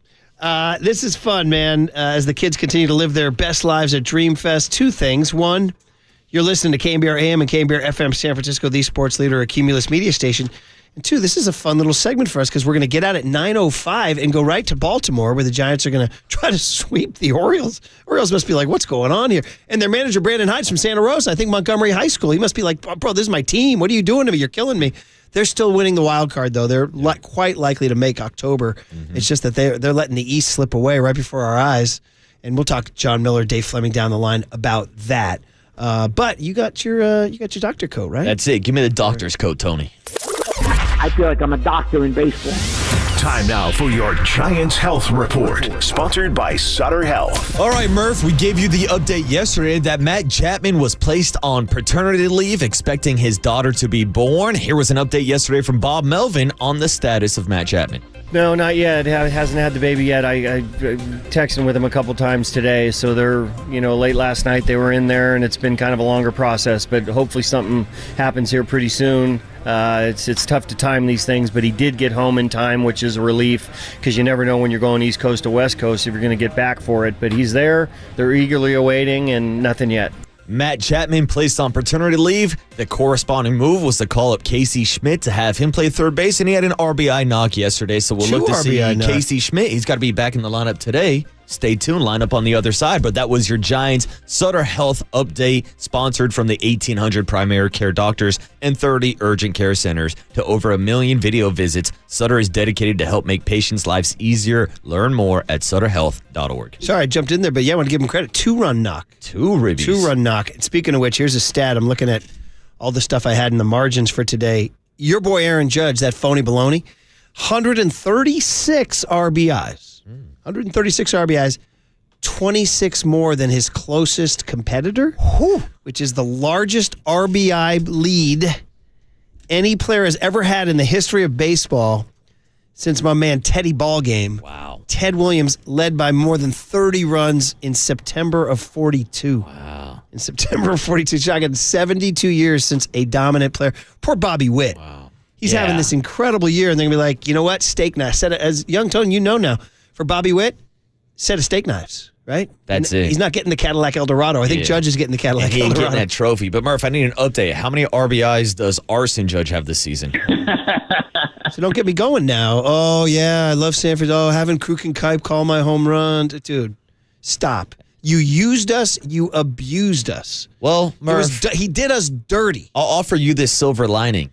In case you don't want to watch the Yankees in the postseason to watch Aaron Judge, you can get an early scouting report on Juan Soto. Yeah. For next year's free agency class, right? Yeah. You don't even, come on, bro. Come on. Maybe we'll talk about that on the off-air podcast. Oh, man. All right. You really want to see Murph get loose. Yeah, right? Yeah. By the way, so we're going to do this off-air podcast from like 9:25 to about 10. We got no commercials, no nothing, no Abundant Life, no credit unions, nothing like that. So we're just what if you got to go relieve yourself? You just go? You just go. I guess you can go on camera. It's uncensored. We'll be like Bob Euchre. No, you mean not like Bob Euchre. Yeah. I think I just peed myself. I thought you were going to say like Woj. Oh, yeah. With the phone. Oh, up against the shower door. Euchre and Woj. We're talking urinal habits today. Wow. All right. Well, listen, it's time for young Tony to learn something. Why not? Murph and Marcus want to know, what did young Tony learn today? Well, so the joke is he's very, very young and innocent. Hey, I know that now! Okay! So always, it's me dragging my old 20th century A around and saying to him, hey, kid, did you know about this? And sometimes he says, yeah, and sometimes he says, no. And yes, of course, when you have an iPhone and a call comes through, you see it. But I'm talking about the old days when you literally had to, it went like you're talking on the phone on a landline. Yeah, not a cell phone, by the way. No, a landline. And then you hear a toot, like, and you're like, oh, I have another call coming. Tony's like, yeah, I don't think I remember that. Then you would hit click on the, and I people, I still don't know the name of that little button on the you click on that thing, the little button. Yeah, I have no idea, Murph. I never use that button. And you go over to the other line, you're like, hello? And then you're like that. And now in mind, in honor of my late father, he found that very rude. He's like, why are you taking that other call? Are you telling me that other person is more important than this phone conversation? I think that's rude. I'd be Seems like it. Sorry, Dad. Sorry.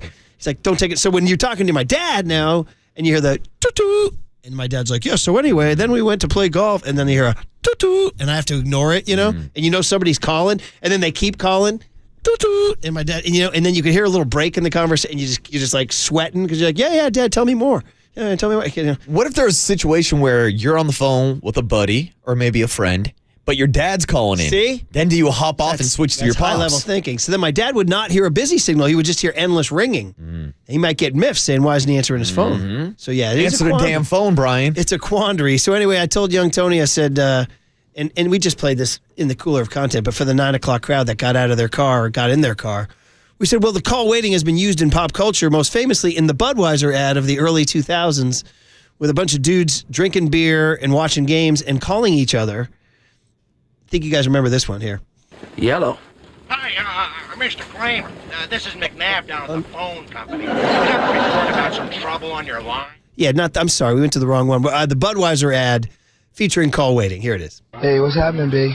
Nothing. Just chilling, watching the game, having a bud. What's up with... Hold on a second. Hello? What's up? Yo, hold up. Hello?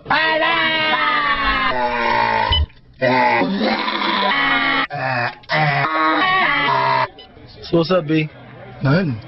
Watching the game, having a bud. Oh, beautiful. So that was about 8 different call waitings. Click, click, click, click, click. What's up? So shout it out, buddy. What's up? Oh, man. By the way, we're just clearing up the text line before we get out of here. My buddy Pete Sitnick down at Epic. You guys been to Epic Steakhouse down on the Embarcadero? Come on.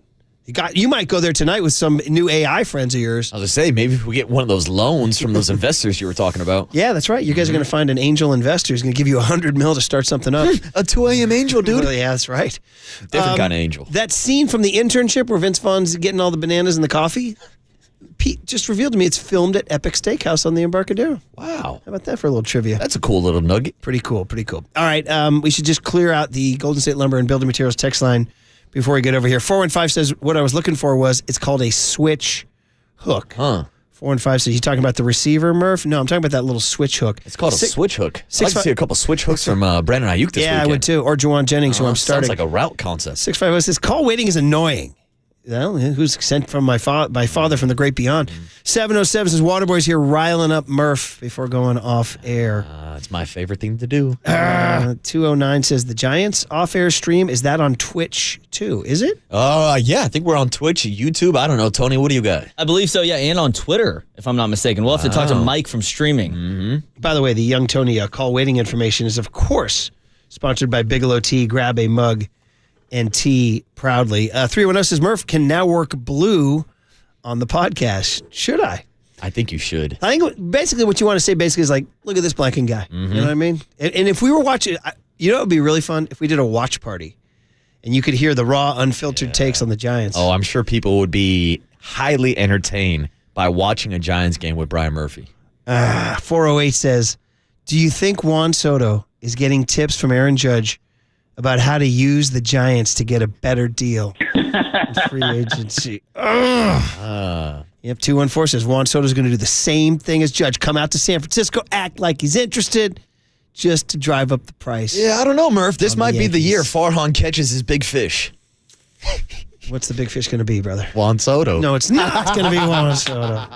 I want a -0 interest in that. Don't even call.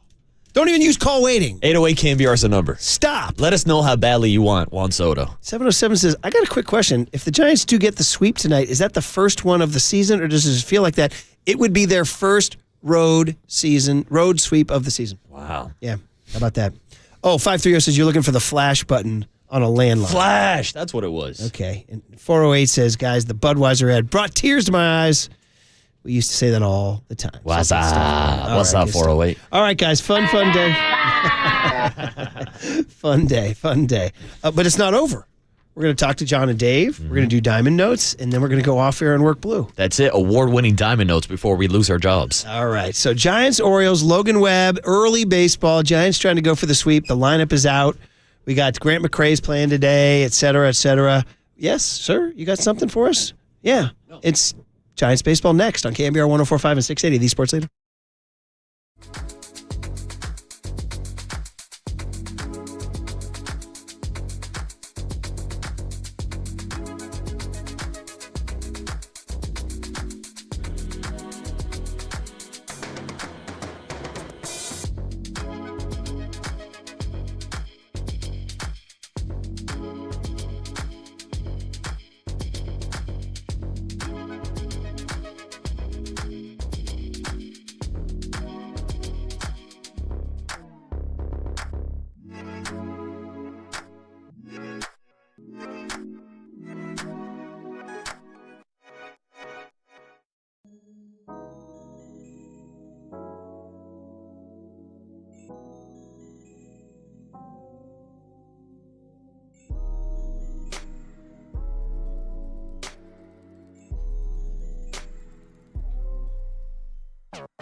One last day at Camden Yards here in Baltimore, where the Giants played some good baseball, trying to make it 3 in a row against the playoff contending Orioles. The Giants give the ball to Logan Webb today. Their ace is on the mound up against a guy who has been pitching very well. Zach Eflin goes for the Orioles. I'm Dave Fleming along with John Miller.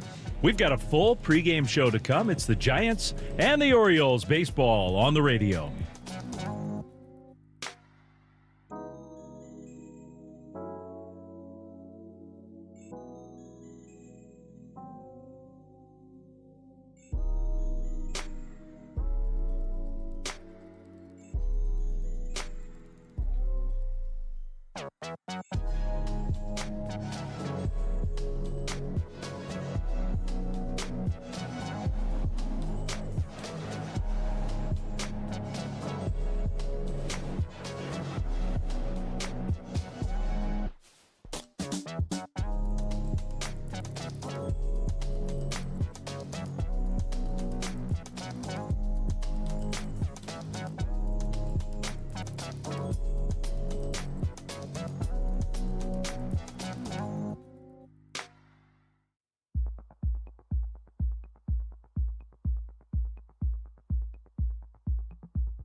Hey, everybody, it is September 19th in Giants history, and it's always fun to revisit 2010, a holy year in San Francisco Giants history. Of course, the first ever World Series year. Do you guys remember Jose Guillen? Oh, man, that's an interesting name. That was a Brian Sabian pickup late in the season that seemed to be pretty sound until he ran into a little bit of legal trouble and couldn't accompany the team into October.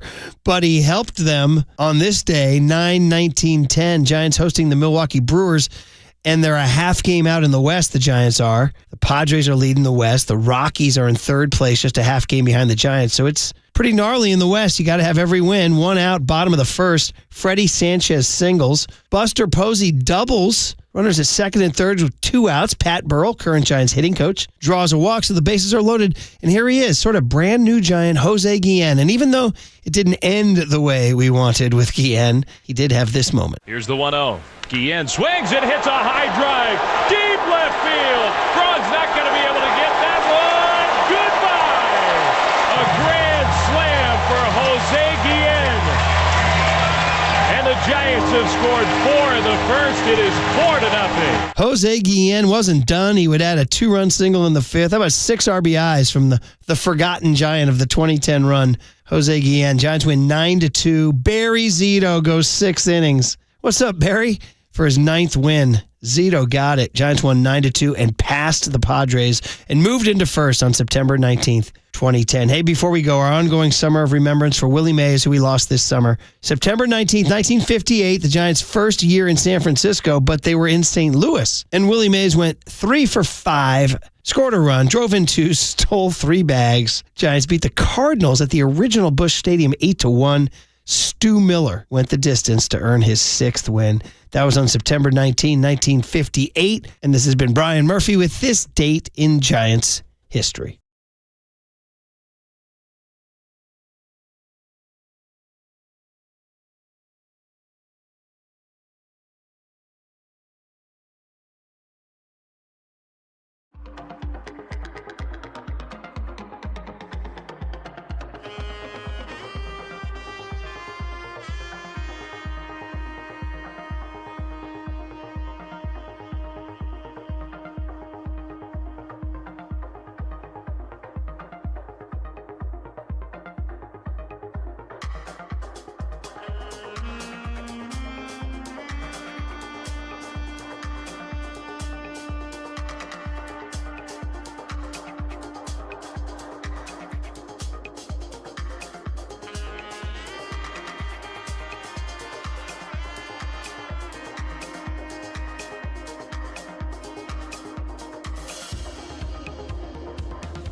All right, we're about to go out to the booth at Oriole Park at Camden Yards, where John Miller plied his trade for so many years. Probably the Giants could sweep the Orioles with a win today, and that neither team has swept the other in their brief head-to-head history. A couple more stats here. The Giants do have 2 other sweeps this year, but they were both at home. They swept the Rockies for 3 at Oracle in May, and they swept the Rockies for 4 at Oracle in July. So their first non-Rocky sweep is what they're going for. And the connection made with the great John Miller. John, so rare that you have Murph and Marcus. And good morning. How are you? Hey, morning, John. Wow. This is the morning show. It is morning. This is this is the prime time. That's a drive time, John. Wow. Drive time. Come on. I got shaved and everything for this. You know the deal. This is what Don Sherwood used to do, John, right? When I was a kid, that was a Don Sherwood. That was a different station, though. That was not KNBR. Well, it was the one that had the Giants, KNBR right? was, what was it, Frank Dill? Those guys. Mike Cleary. Yeah. And, in fact, when I first got back to San Francisco in 97, I think at least Frank Dill was still on in the morning in those days. You were still a writer. I was. Premier sports writers. I was covering that. Back then, covering the 49ers before transitioning over to all the other good stuff at the Chronicle. And Marcus wasn't even probably born yet. He was. What were you? Were you just toddling around in his Yankee diapers? His dad raised him a Yankee fan. Yeah, you didn't have to bring that up to John. Not on the pregame that's show. All right. He's likes Yankee Good afternoon, ladies and gentlemen, and welcome to Yankee Stadium. Yeah, Yankee. Oh, man. You're probably too young even to remember the great Bob Shepard, the voice of Yankee Stadium. John, I got 2 years at Yankee Stadium covering the A's, and one of the biggest thrills of my career was walking past that little booth he sat in. And you know this, John, he was reading like a book in between. He had his glasses on. He was reading like a book. Was he a professor at Fordham or something? He was a professor at St. John's. St. John's. And he was also a quarterback at St. John's Wow. in 1928 and 29. And he would never tell you how old he was, but you could kind of do the math, when you found that out. Wow. But and he went back into the late 40s, early 50s at Yankee Stadium, and also did the New York Giants football. And it was so cool. You'd hear him at Yankee Stadium, and it was, Carpenter, the ball carrier, a gain of 3 to the Giants, 42. Second down, and the third down, and punting situation. It was a little slow, was the only thing that. He would work in with a hurry-up offense. Yeah. Kind of get it, wouldn't it? The echo at everything. Well, I remember the 49ers had I think it was a playoff game there went in December of one year at Giants Stadium, and Bob was still the guy. And I wanted the broadcasters not to say anything after the play. I just want to hear Bob. I kept hearing, Montana to Clark. First down at the 31. I was like, yeah, now that's a PA announcer. Yeah. That's all time. Perfect time to take our first break and go back to John Miller in Baltimore after we'll this. Be back shortly.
All right, we're back with John Miller at Oriole Park at Camden Yards. Murph and Marcus, our rare chance to talk to John. Had too much fun in the first segment. John, in staying away from the X's and O's of baseball for one more, do I hear in your return to your stamping grounds or stomping grounds, whichever it is, do I hear you calling it Baltimore? Do I hear that?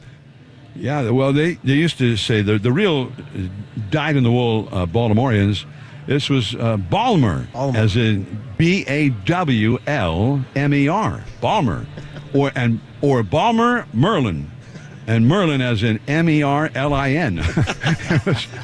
Welcome to Balmer, hon. And one of our favorite places here, it was in town, but not in downtown, out in one of the neighborhoods, was a place called the Cafe Hun.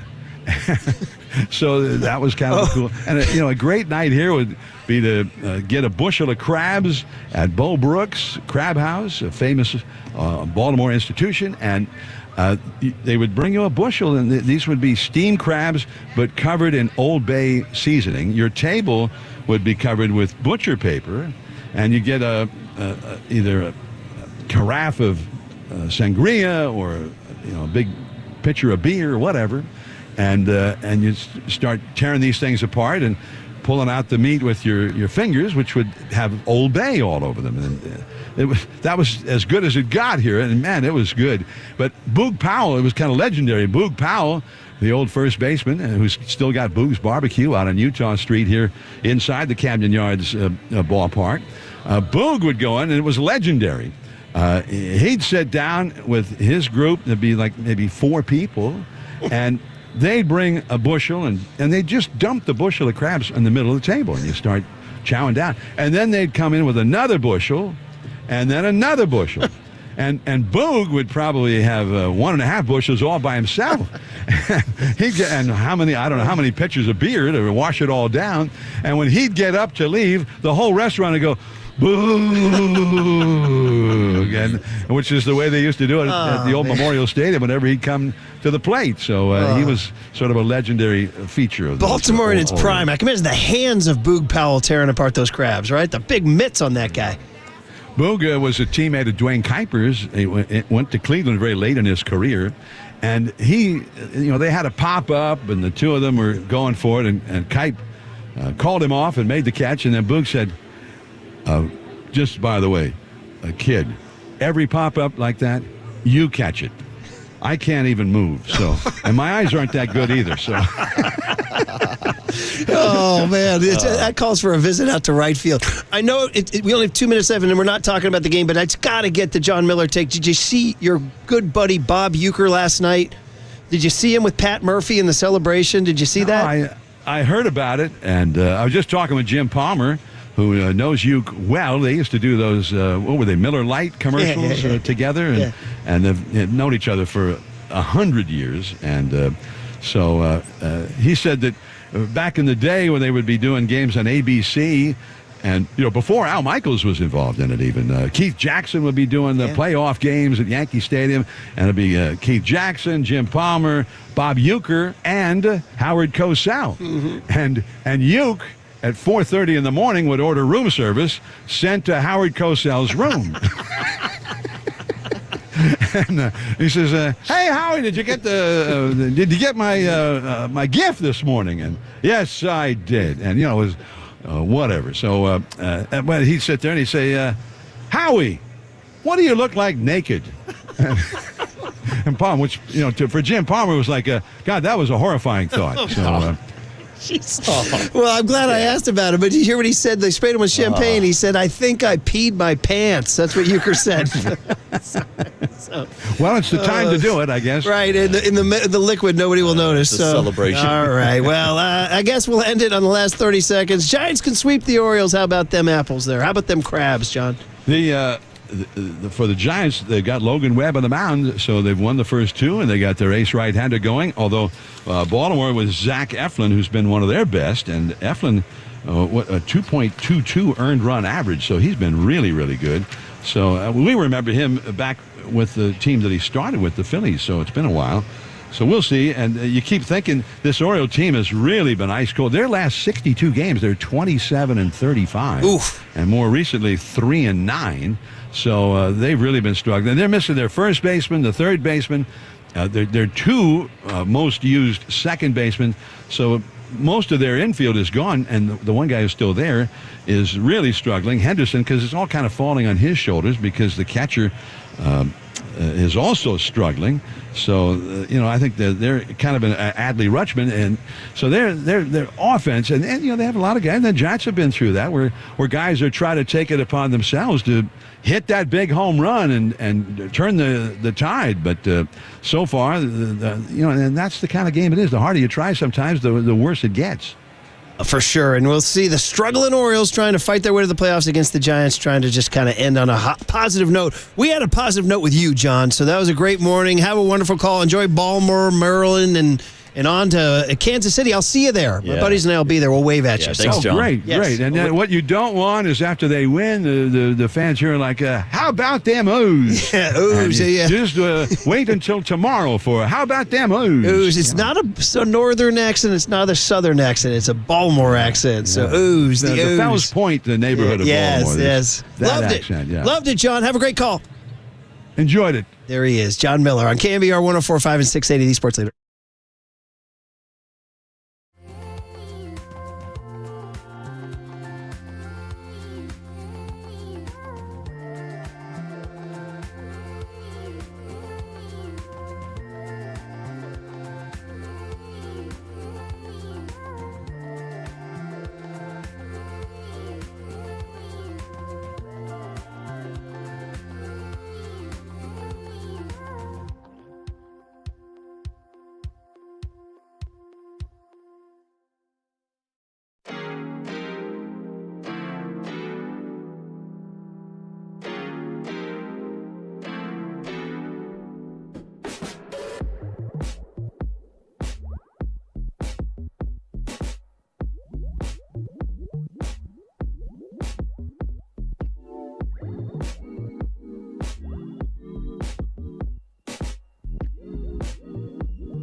We ain't messing around, right into Diamond Notes. And the starting pitchers, sponsored by Benjamin Moore Paints. Experience the Benjamin Moore retail difference at our independently owned authorized retailers today or at benjaminmoore.com.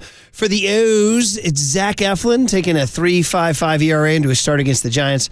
Looking to rebound his last start against the Tigers. He lost, although he pitched well. 6 2/3 of one-run ball, but got the L. And for the Giants, the familiar sight of Logan Webb, making his 32nd start of the year for the Giants. Third straight season he's made at least 32 starts. How about that?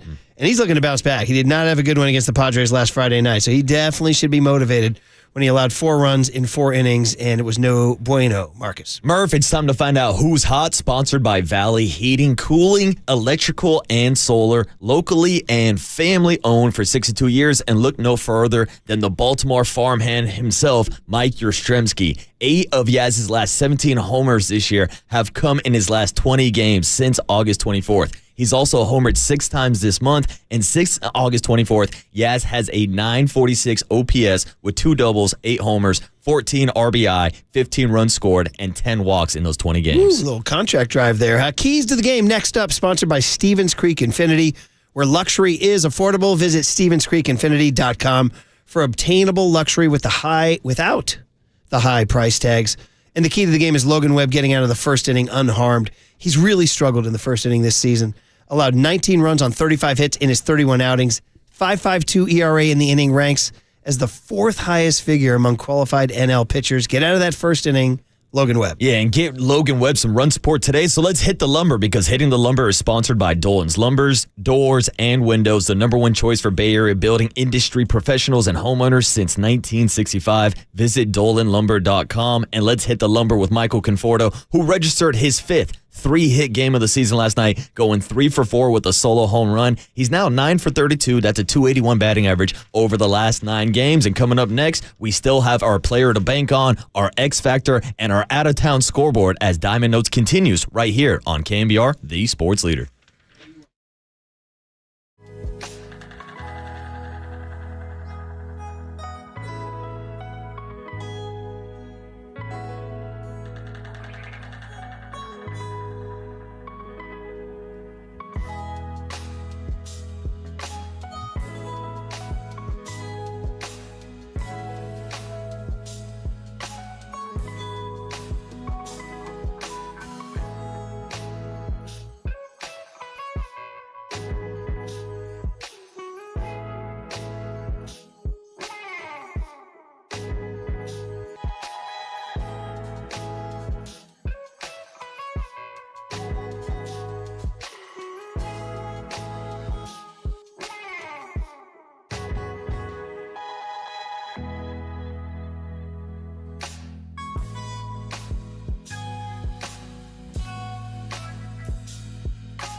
All right, Diamond Notes Part 2, the player to bank on, is sponsored by Poppy Bank, located throughout California. Poppy Bank is here to help you hit your financial goals. Member FDIC, equal housing lender.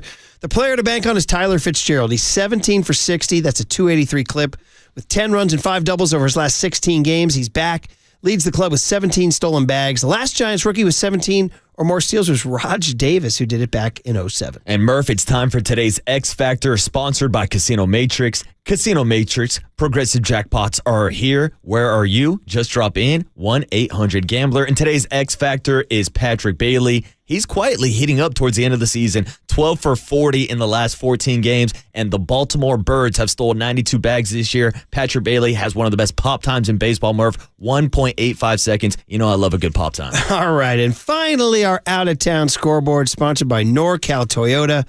Let's go places with the Toyota out-of-town scoreboard. Got a couple of morning games going on. The Atlanta Braves, who are still in this battle to make the playoffs, they are at the Cincinnati Reds at 10-10 this morning. Cincinnati with a very average 37-40 record in home games and 74-79 overall. Who do they think they are? The Giants? The Reds have hit 169 homers, ranked 8th in the National League. Nice. Atlanta, 82-70. I see you. 82-70 overall and 40-37 in road games. The Braves have a 52-14 record in games in which they don't allow a home run. What a stat by John Joe Curley. And then finally, Twins Guardians. Steven votes Guardians. These are a couple of teams in October designs, 10-10 start time.